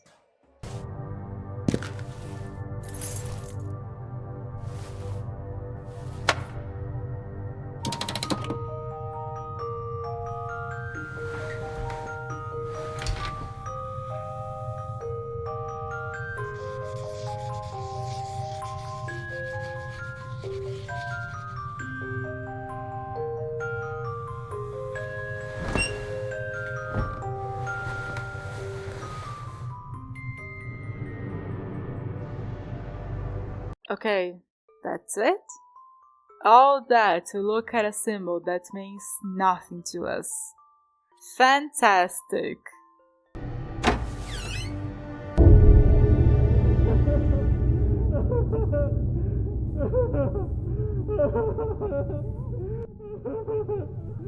Psst. Jesus Christ, Lenny, can you not? Lenny, what are you doing here? I was cleaning the showers, and I heard something. What were you doing inside that cell? I saw something very strange. I can't explain it yet. However, a picture is beginning to form in my head, but there's still a lot I don't understand. Maybe I can help you. You can? Please tell me how, Lenny. I'm growing more and more desperate by the minute. I have a key. I took it a long time ago, before they released us from the Institute, around the time of the event. A key for what? Can I trust you? Of course you can, Lenny. And I trust you as well. All right. This is the key to Dr. Hawthorne's office. He knew things. There was chaos all around, and nobody saw me when I took the key and locked his office. Dr. Hawthorne? Of course. Uyezd mentioned him in one of her recordings. He was quite close to the head director, right? Yes. He kept secrets inside his office. You should look inside. Thanks, Lenny. This is hugely helpful indeed. Oh, one more thing. I was never able to enter the head director's office. None of the keys I took while cleaning worked. I think Hawthorne kept that key with him. So Hawthorne's office may lead me to Hanwell's office? Interesting. Well, here we go. Here's the key. And good luck. Happy news indeed. We hop over to Hawthorne's office near Retrospective and finally enter. Why the fuck are you here? No, hold on. There is something strange going on here. Who are you? First off, more Institute lore. Confrontation in the psychiatry. Hawthorne, companion, trusted associate, and loyal confidant of Hanwell. But his addition to the staff was controversial. He quickly rose to the highest ranks, surpassing his more established and more qualified colleagues, since Hawthorne was kind of a mid-doctor. He had a lot of charisma and poise, but that was it. And sucking up to the director's methods can do wonders to your career. That also helped. Manipulative and ruthless in his management of the asylum, viciously fought with co-workers. Medical instruments were often mysteriously found in his office. Patients were secretly taken there in the middle of the night. Charming. We then find a note by the man himself about how he's not against trying different methods. But basically, psychology is bullshit. You're not gonna fix a sick brain with conversation. It's a physical ailment which needs physical intervention. While I would love to agree with the mid-doctor here, like imagine you find out that you have depression and then you can just have a surgery and your brain is fixed. But that is simply not reality. He's worried about the money also, and more stuff that has no place in an asylum employee's mouth. Wow, this guy really sucks. On the table, we find a key which Lenny assumes opens Hanwell's office, some notes, that missing film reel, and a tape recorder. The notes are on some top secret experiments they're conducting, so much so that Hawthorne didn't even want to keep records of it, but Hanwell insisted. At first we tried straightforward questions. What did they see? Could they hear any sounds? How large was the chamber? Yet they seemed to have no recollection of the encounter. Next, we followed with a set of more specific inquiries. What is the being inhabiting that chamber? Does it look like an animal? Can you describe its shape? Does it move? Nothing worked. Their minds are completely blank, as if that moment was erased from their memories. However, there is no question that whatever happens inside that chamber provokes a severe reaction from them. The procedure is rudimentary, to say the least, but effective. We tie a rope around each patient's waist and push them inside, resisting the temptation to gaze beyond the threshold with all our might. It's hard to tell from our vantage point next to the doorway what transpires in the interior, but we don't sense any movement. Apparently the patient remains still, or are paralyzed even. After a few minutes, we firmly pull the rope and haul them out. Bruises are inevitable as they hit the ground, but there's no better way of doing this. They don't react to any stimulation while in that chamber. Walter then uses the device to lock that strange door. He's far more knowledgeable than me on such esoteric matters. We believe what the patients experience is unbearable fear. Our initial guess that they were becoming paralyzed was correct after all. It's like they shut down in the presence of that blasphemous form before them. The human brain is such a marvelous organ.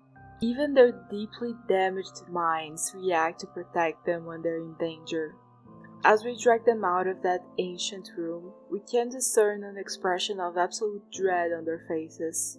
Insane or not, human emotions are still the same. Yet they return to their old selves shortly afterward, as we drive them back upstairs. I now understand what we must do. The goal is to instill fear. Their minds are clearly processing the visual information. The theory is that if we are able to reproduce the conditions of the encounter, we should be able to recover details about it. Even if one patient is unable to describe it all, we could piece together a more accurate picture from multiple recollections. Our current approach is savage. We subject them to extreme situations in hopes of prompting a reaction. I'm not proud of blatantly beating someone like some goon, but the promise of the knowledge and purpose concealed in that chamber is too powerful and supersedes my dignity. However, these methods aren't working. They react to pain, they cry and scream, but they don't do anything else. It's not true fear. We are not replicating the conditions well enough. This afternoon I spoke with Ebersbaker about the regressions she is observing in Group B. Of course I had to play the fool, but her incessant babbling formed an idea in my mind. For instance, Age has pyrophobia. The mere thought of fire, or talking about it, makes him tremble in fear. Ebersbaker recalled an instance during one of her therapy sessions in which a patient casually said something random about firefighters, and Age instantly became agitated, tears rolling down his face. Following this revelation, I took him to the boiler room. The incandescent red glow from the incinerators, the shadows flickering on the walls, and the intense heat emanating from every corner in the room caused a wild reaction in him. I proceeded to question him about the encounter, and finally an actual detail emerged. He simply said, "Big, but it's not enough. More stimulation is required." Further efforts have involved more extreme measures. Simply placing the gas burner in front of him provoked a state of shock, not unlike what we surmise occurs within the walls of that room. Or so. Age can't grasp that an industrial incinerator is far more dangerous than a small laboratory burner. But who am I to judge his emotions? However, that state of fear wouldn't allow me to press on. He didn't respond to any of my inquiries, just kept silently staring at the flame. So I moved the burner closer to his chest. Leveraging their fears is indeed the key. We managed to obtain much more information from these new sessions than from all our previous efforts. A picture is beginning to form. JC, afraid of the dark. LH, brittle bones. RB, SA. BL, denigration. Wow. I somehow find this development of events even more evil than Dr. Evil tortured patients because he's evil and insane. This torture of Group B cannot be explained away by insanity, sadism, or by the greater good that the gruesome experiments aim to achieve. This is all just because the doctors want to know what's down there. That's it. No theory, no other form of research, nothing. Even if they have some notion that there's an eldritch being down there, the fuck is their goal?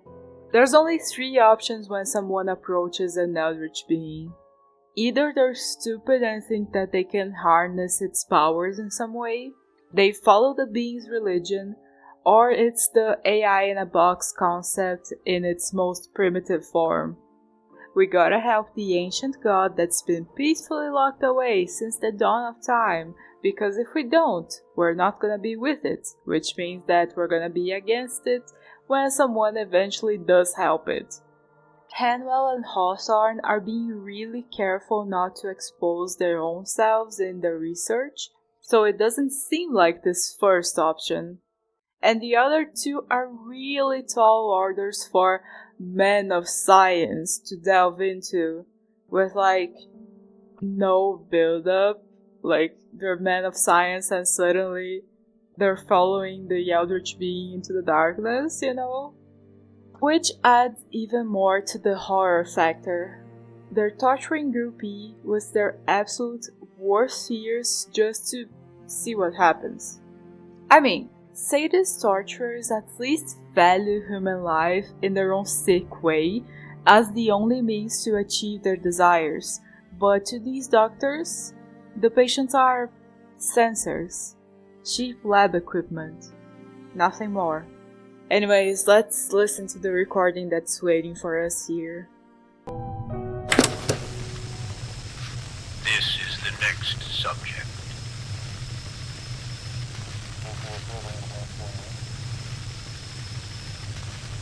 Yes, we may proceed.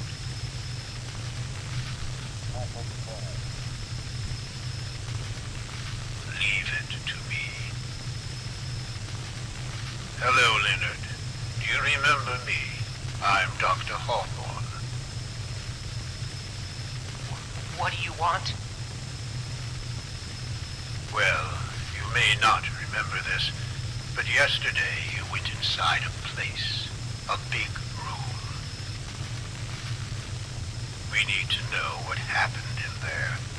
What did you see? I don't remember. You need to make a big effort to remember, Lenny, or unpleasant things may happen. There was a tunnel, but not ours. Things looked different. The smell, oh, such a bad smell. And then, no. What happened next, Lenny? At the end of the tunnel, I entered a room. Oh, my head was in pain. So much pain. Describe that room for me. I don't want to go back. I don't want to remember. Describe that room now. It's so large. The walls are strange, with shapes I've never seen, and there's a glow everywhere. And in the center, What is at the center of the room? no! What did you see? My head is pounding. Think. Remember. No.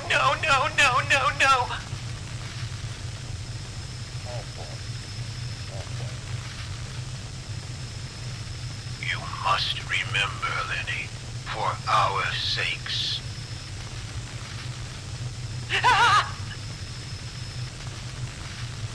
What did you see in the room?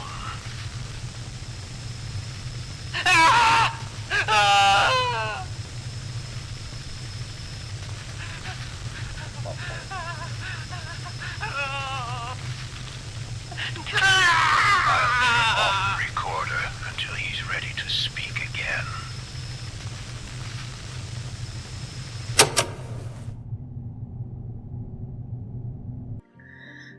I've already said all I had to say. Let's just go up to Hanwell's office. On the way, we pass by the therapy room, so let's watch that last film now, shall we?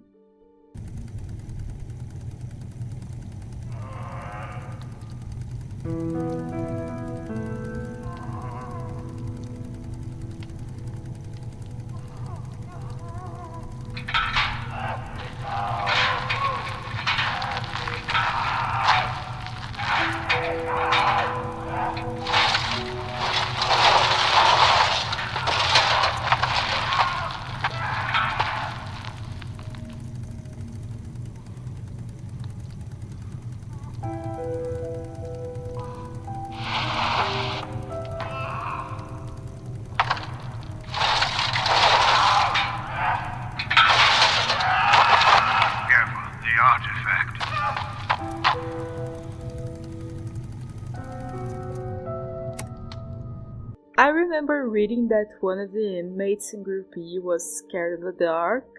Maybe that was him? And the artifact. We'll have to find some way to reach that underground chamber. But first things first, the director's office.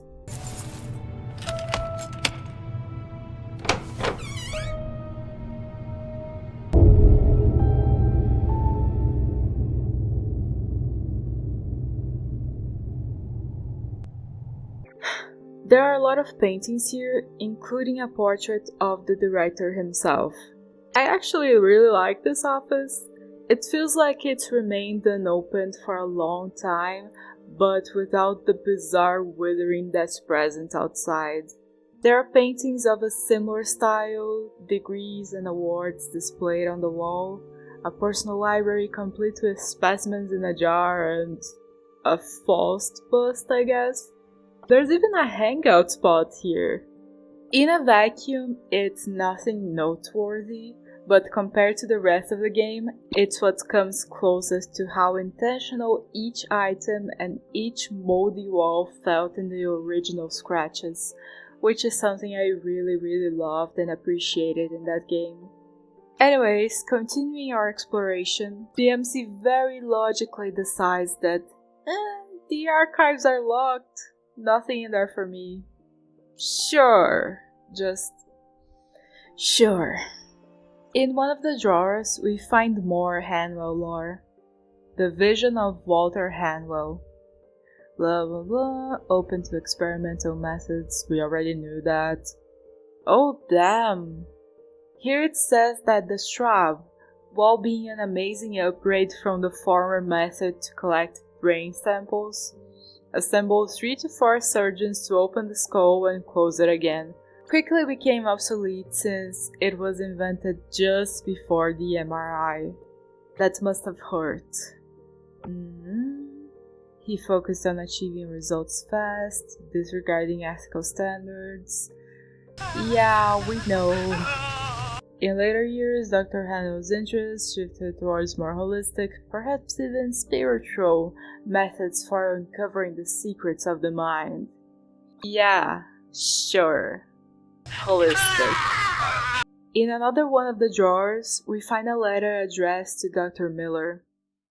Ambrose, I must hastily write this letter to you, as an unexpected turn of events may have hampered the long-awaited resolution of our work. The book you recommended did indeed provide the means to understanding those primordial arrangements. Ambrose, we unlocked it. What an extraordinary document. So precise. What seems to be inside, I can't elaborate further, and couldn't even if I tried my best.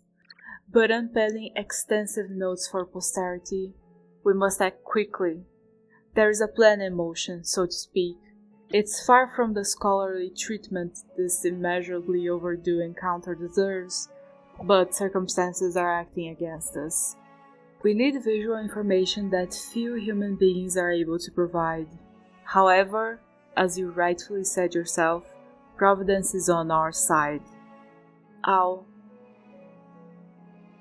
And one from Miller, saying that the Mori Ray guided him, whatever that is, and recommends a book, the ASYLUM, which contains an alternative set of constellations deemed too profane, blah blah blah.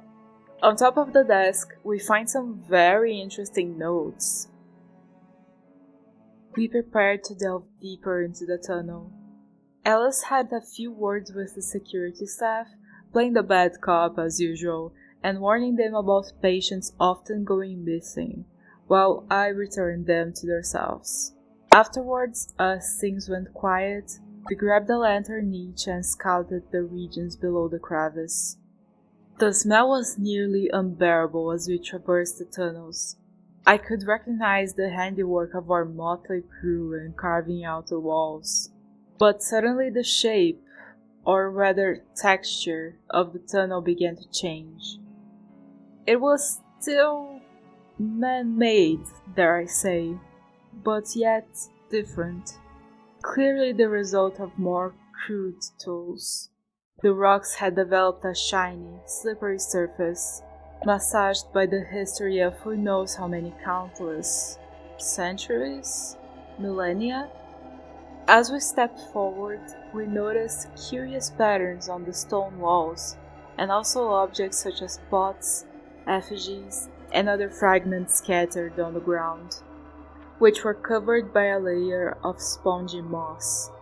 Somehow, a whole ecosystem had survived within these underground, prehistoric walls. I pondered the deeper secrets that could be concealed within the bowels of this towering cliff.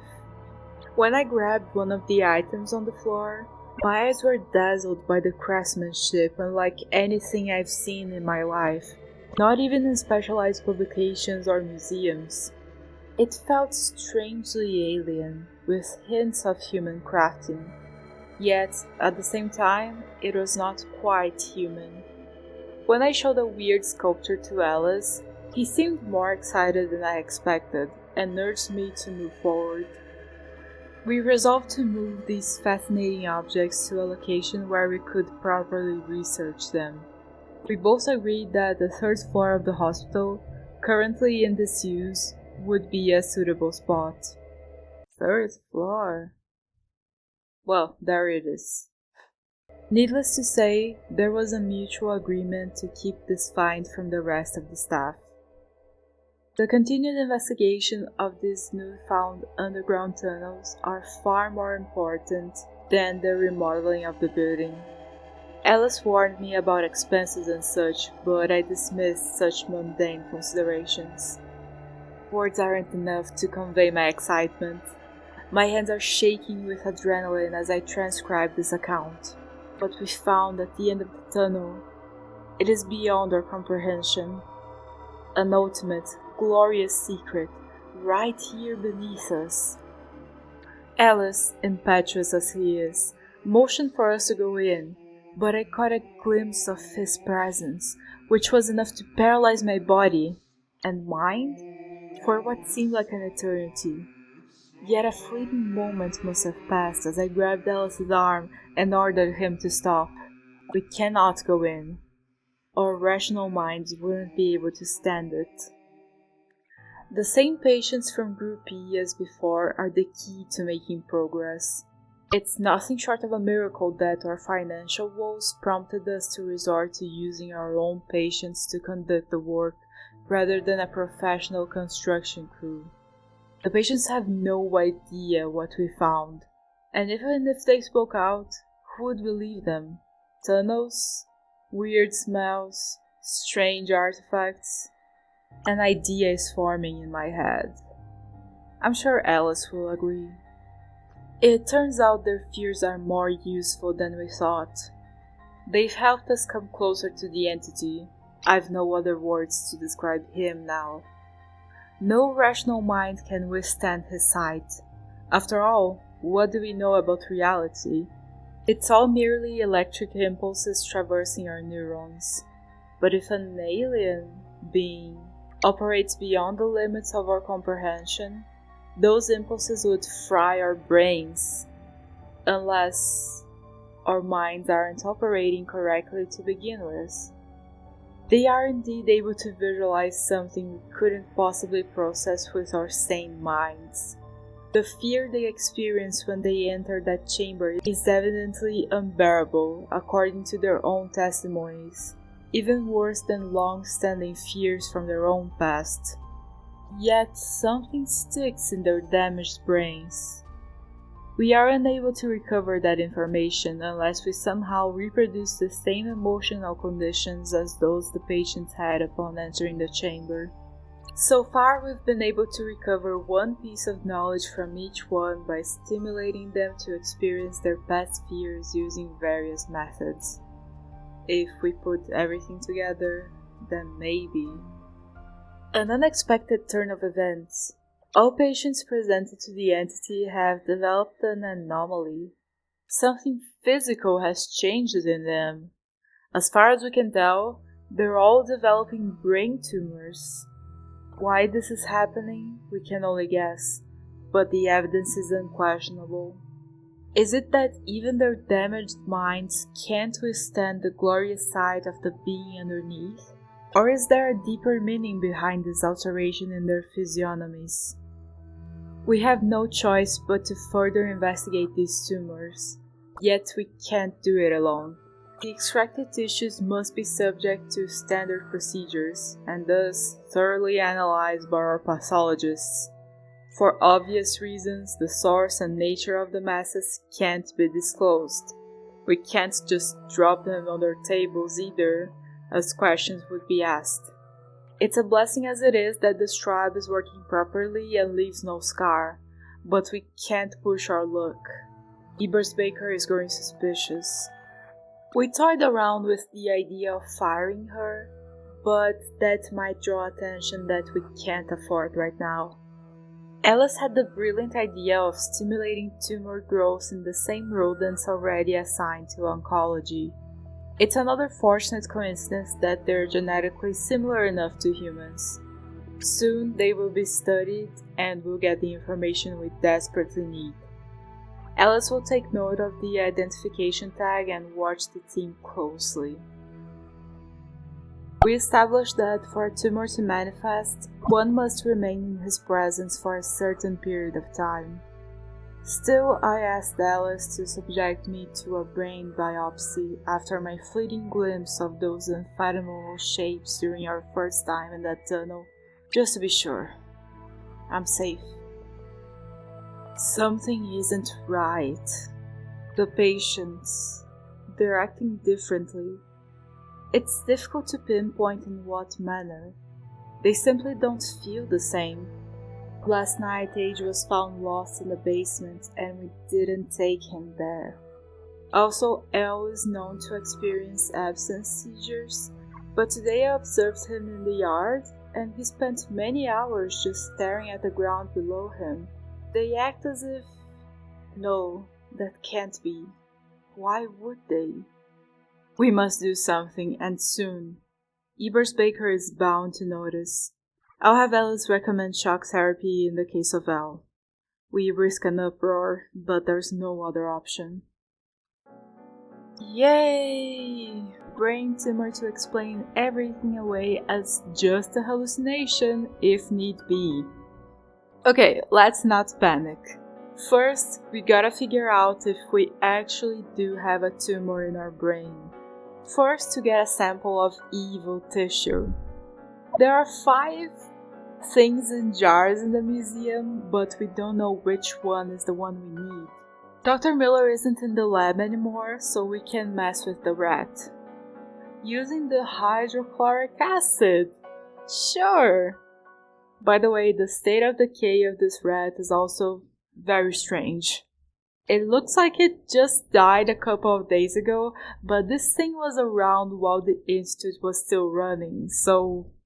Yay, nothing is consistent here! The rat stack falls on the jar below the cage, so now we just have to get a sample from the jar with the same code that's in the museum. With all that being done, it's time. We need a sample from our own brain. We're gonna use the strab on ourselves. Great idea! Nothing could go wrong. At all!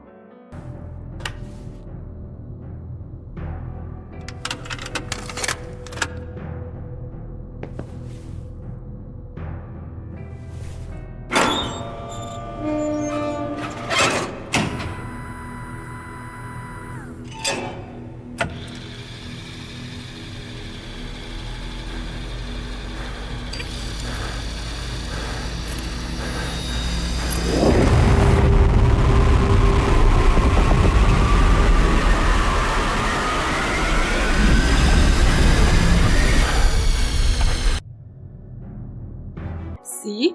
Nothing to fear.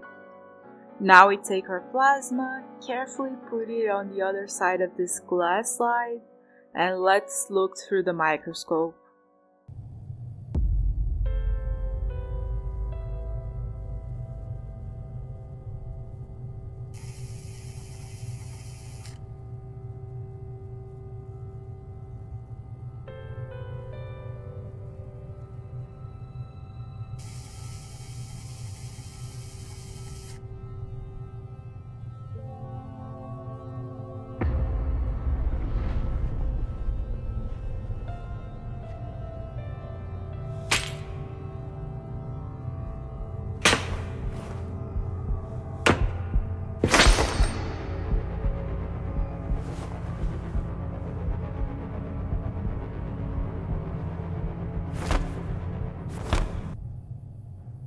Oh, bless their hearts, they tried. But 3D models raging almost always look goofy.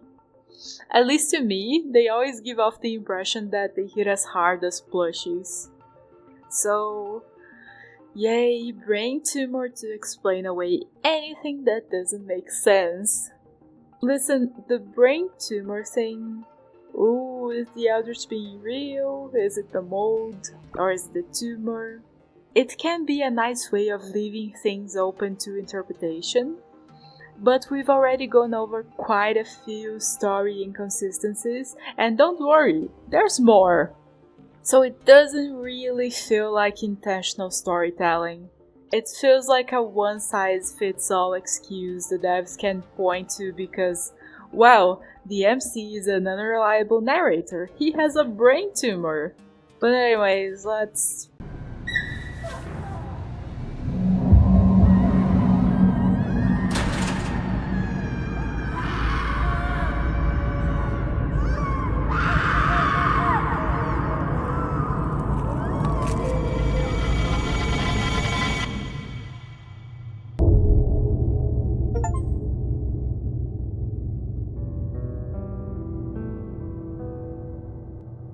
You know, I wasn't even shocked or horrified here. I was just so happy that we finally got a relevant flashback. I've been skipping them because they didn't contain anything of substance, but there it is! This must have been the accident that shut the institute down. As always, the hour has passed, which means that Lenny unlocked a new area for us. The second floor.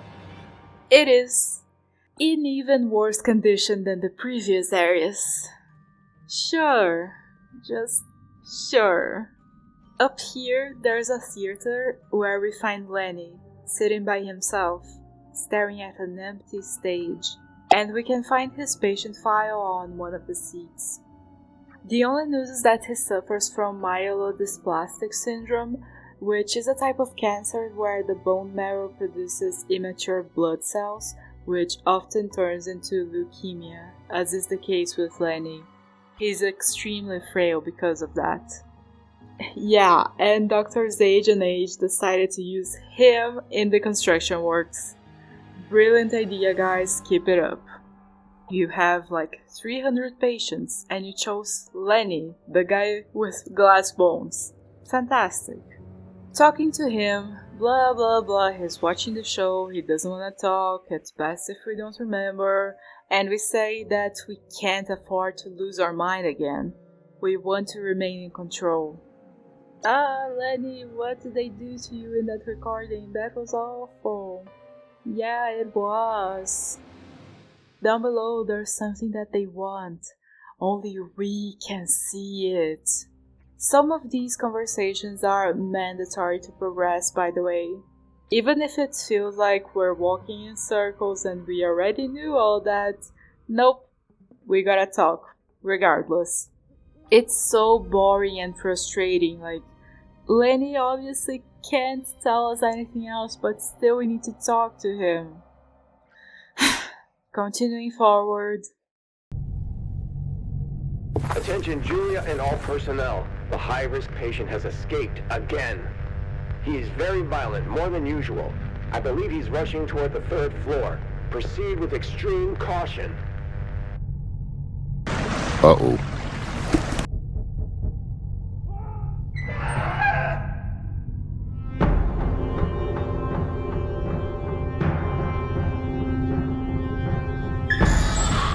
Oh my god, run. So after the initial panic, I realized that as most point-and-click games, this isn't timed. The inmate is always one room behind you and you have to trap him somehow. Also, we picked up this piece of lore on the floor there, remind me to read it later. First off, we blocked the church door with a cross.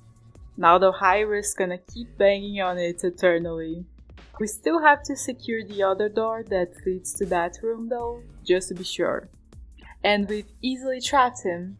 Hopefully Bruno will show up anytime now, but that's not our problem anymore.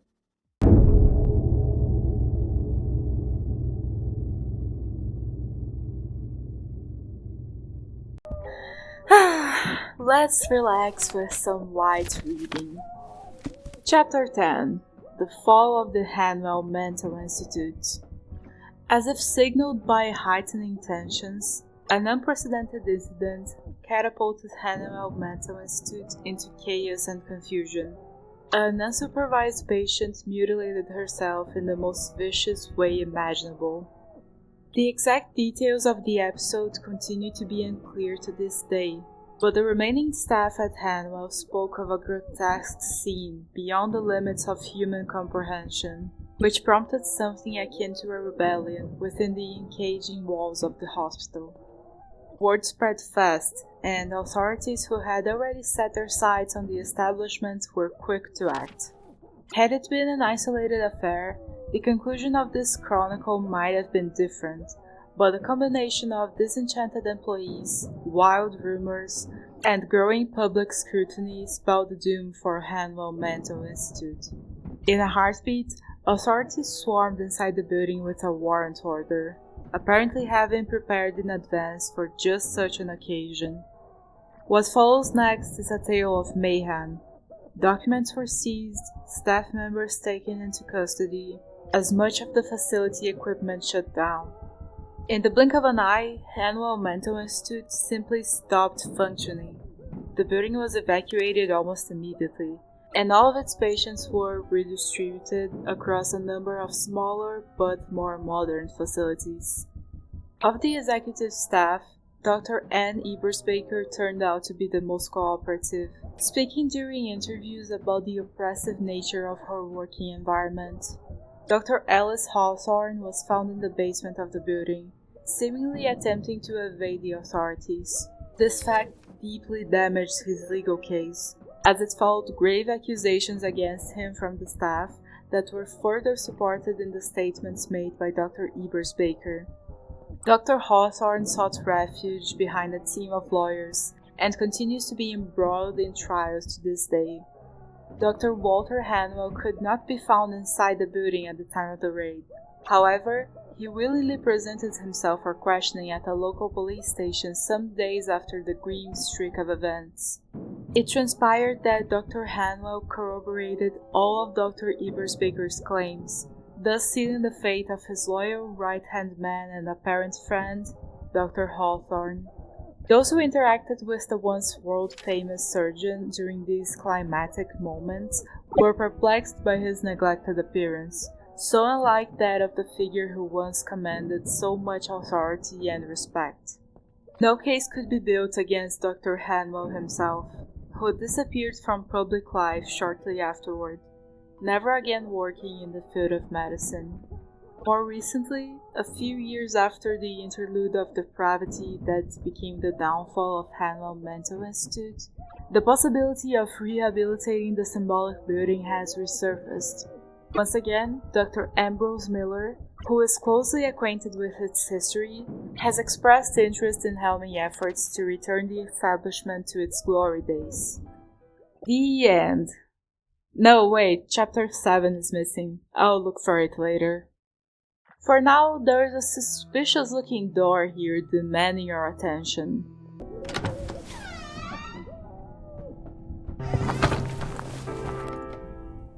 Oh, a medieval alchemist's chamber in my asylum.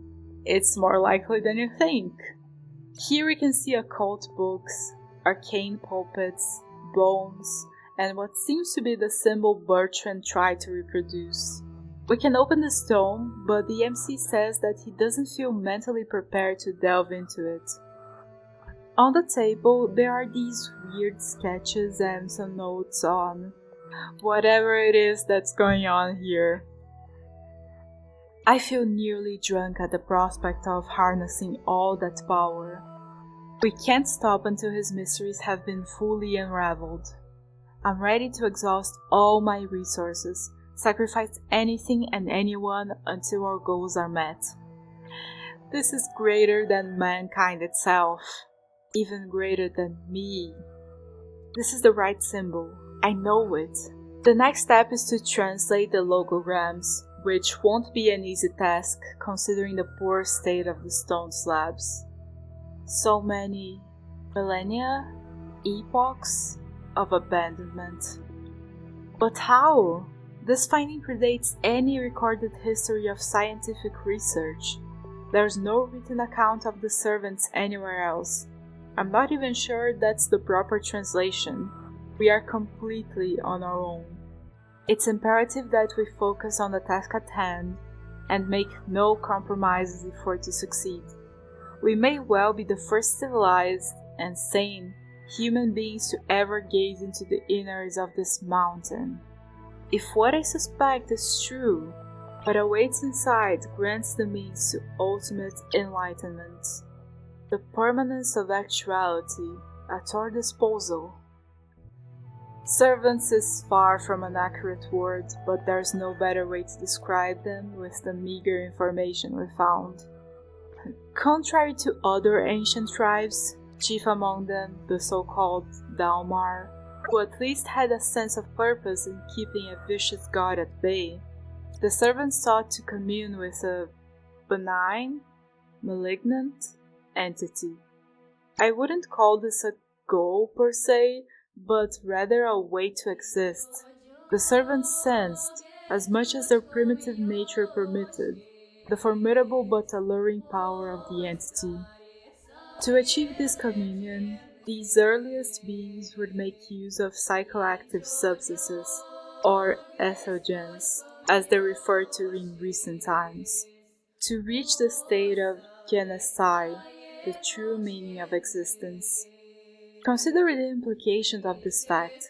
Sentient beings that existed long before any hint of our recorded history, or even any form of religion, had already embarked on the greatest quest of them all, Entheos, the divine within, and it could be right here beneath us.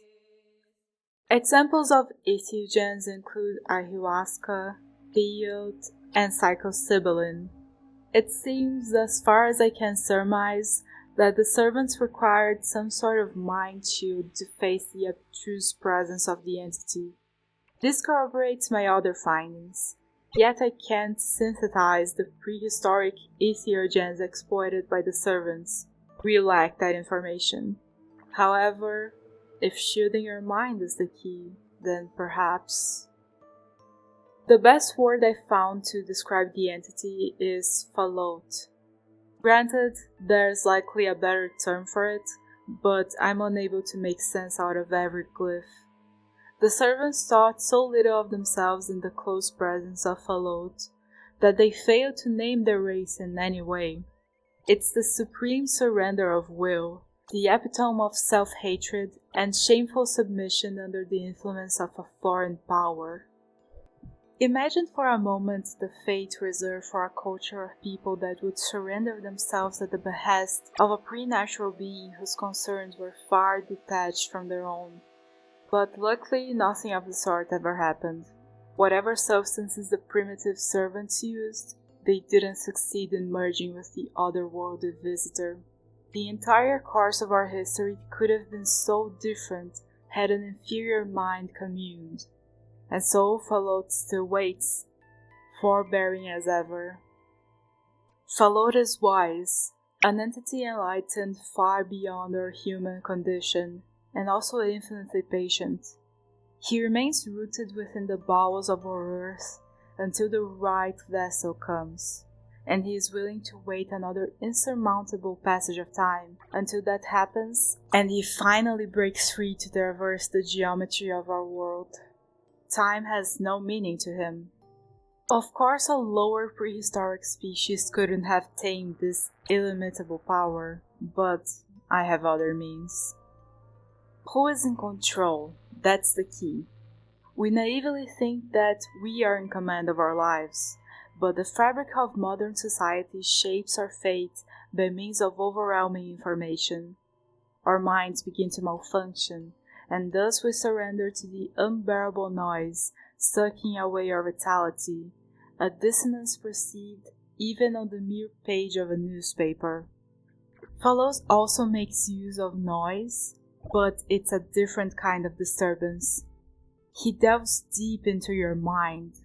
Something, an interference, perhaps even a physical change, manifests when you face the horror. And yet, there is a distinct possibility that we can tame this power. A nascent theory provides hope. The configuration of our brains is still crude. Much as I'd like to believe my genes are more sophisticated than the boorish servants, not enough time has transpired to provide our brain cells the ability to grasp the essence of reality. We're still only able to process 3 dimensions. However, Fallows operates in another geometry of existence. Its visual information is too much for our minds to absorb. Yet the only way to commune with this entity is to endure his presence. It must be so old, impossible to comprehend with our earthly conception of life. Fallout must have originated from the time in which the very first stars formed. Perhaps he already existed before it all began. Ambrose was right. The way to success resides in the primordial arrangements. In fact, the distant influence of celestial bodies may have an astounding implication during the encounter. This is too much to grasp, even for a learned man like me. There's a favorable configuration and greater chance to prevail if the communion takes place at a specific hour, as we perceive time, in our polyhedric coordinates. The first patterns were deemed too ineffable for the limited sensibilities of monotheistic religions, but our illiterate ancestors couldn't grasp how the primal instinct of a lower species like the servants operated, seeking meaning in the simple organisms of their era. Arachnids, coleopterans, millipedes, grubs, and yet the shapes of these suggested constellations don't directly correlate with the anthropods that inhabited our planet. They are grotesque caricatures of otherwise familiar outlines, as if some vital feature of their true physical forms couldn't be conveyed on the flat surface of these slabs. Regrettably, we don't have enough time to construct an astrolab, and so we'll have to operate with the spare details we have available. I'm in shock. The symbol itself acts like a piece of the chart. When the position is correct, it provides the zenith of the equation. It's inconceivable that the servants themselves figured this out, so the symbol must be the vestige of some elemental language, designed with a baffling purpose that our spatially impaired capabilities can't hope to decipher. The only way is to realize the encounter. This vermicular shape. I've seen it before. Oh, the hubris of the so-called learned man. Also, hello? Scratch's Connected Universe? Well, continuing our exploration, we find more stairs, which takes us to the very top of the building. And there's a greenhouse here. It is so mediocre that it didn't even cross my mind to compare it with the Scratch's one. I only realized that they technically fall under the same category while writing the script. Let me try something.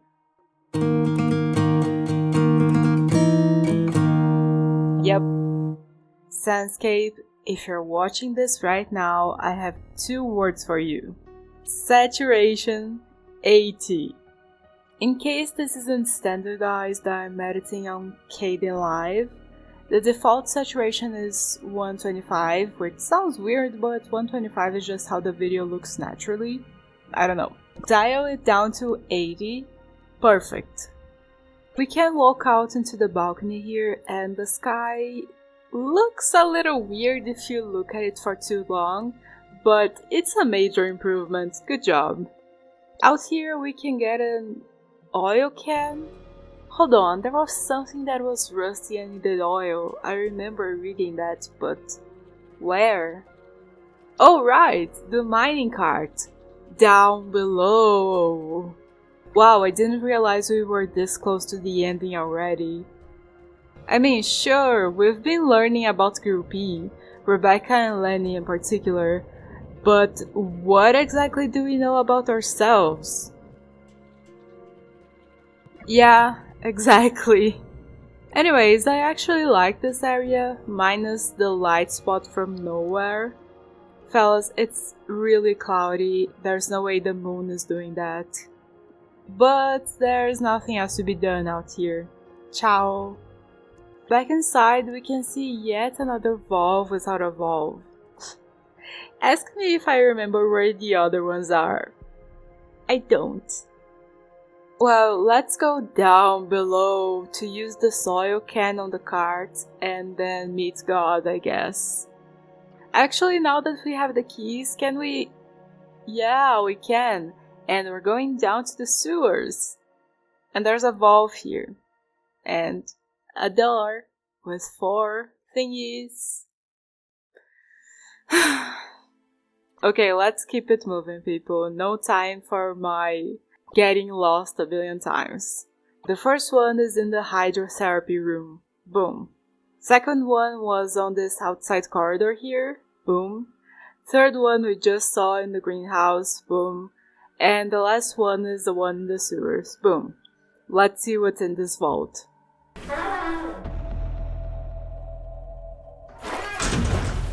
Ew! I guess they must have forgotten the scared of the dark guy here. That's awful. Let's grab this... whatever this is.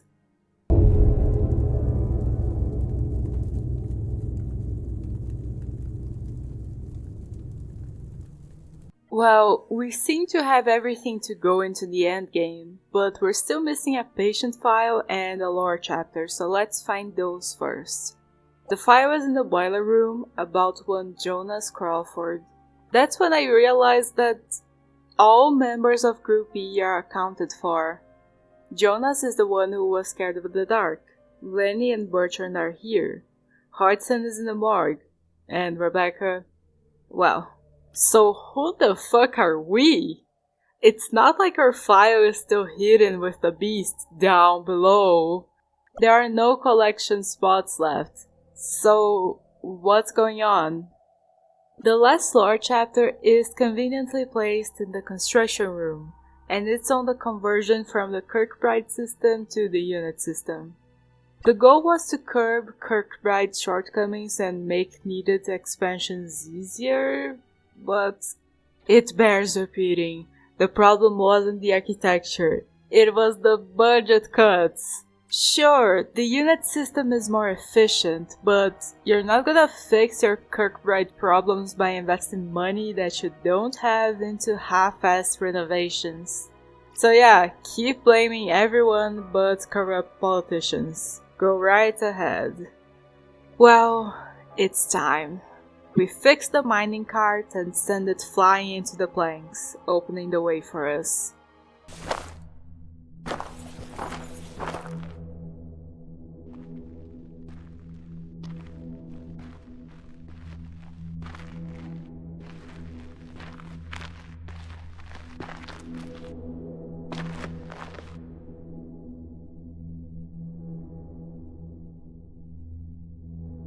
Lenny, what are you doing here? The time has come. But how? This is the place where it all happened. And now you must proceed. I don't understand. Where have you been all this time? I've always been here. With you. What are you saying? Lenny, please. You're my only friend. No one here can have friends. What? Lenny, don't make jokes like that. You're scaring me. Why are you doing this?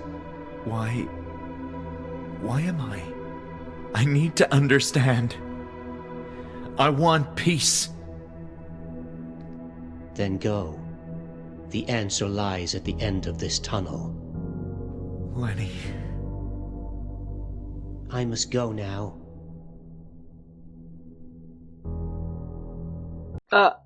Okay, that was totally the brain tumor, right? On the ground here, we find a note from Hanwell to Hawthorne, left during the ASYLUM riot. He's going down. He's going to face Fallout. Feast his eyes on the enrapturing radiance of it. The tumor is a mechanism in his endless wisdom, fail-safe device. It's only a piece of him, clinging to every brain that comes too close. Clinging, watching, pondering. Okay, so Hanwell thinks he's gonna be the perfect vessel for Fallout. Sure, Grandma, let's get you to bed. We take the elevator and descend even further, and then there's this gate puzzle. I honestly have no idea what I did there, but we go through, and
Did you find what you were looking for?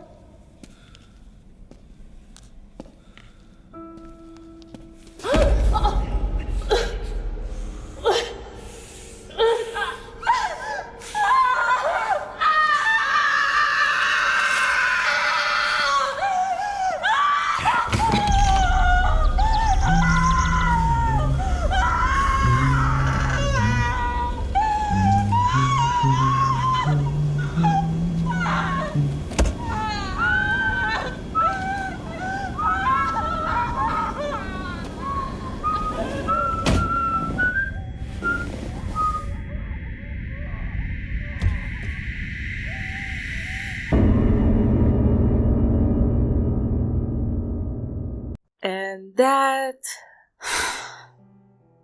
was ASYLUM. As you can see there, we're Hanwell. We've been playing as Hanwell this whole time. So, how much of that was a hallucination? Was everything imagined? Was it all real? Are we about to bring the apocalypse to the unfaithful? Or are we just gonna get arrested after some 2 weeks of chaos? Did the tumor cause our amnesia? Then it must have been some crazy amnesia for us to remember having a history with the Institute, and at the same time, for us, a renowned surgeon, to completely forget everything about medical equipment. Also, how did no one recognize us? We were the founder of the Institute. At least in the old days, our face should have been plastered all over like Jesus in a Catholic school. But no, the people we tortured don't recognize us, our besties don't recognize us, no one recognizes us. Are we actually living out the rest of our days in that shed, high on shrooms? What did the alternate constellations have to do with any of that?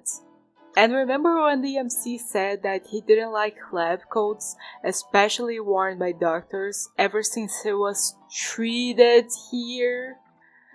I hate those things, especially made to mislead, but that makes zero sense on a second playthrough.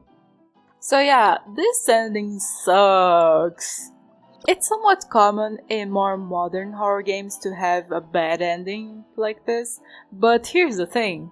Those are survival horror games. The main attraction isn't the story, it's evading the scary monster with your wits. But this is a point-and-click game. The story is kind of everything. If not the story, the puzzles, which... no! If not the puzzles, the atmosphere, which I think I made pretty clear that this game does not deliver on.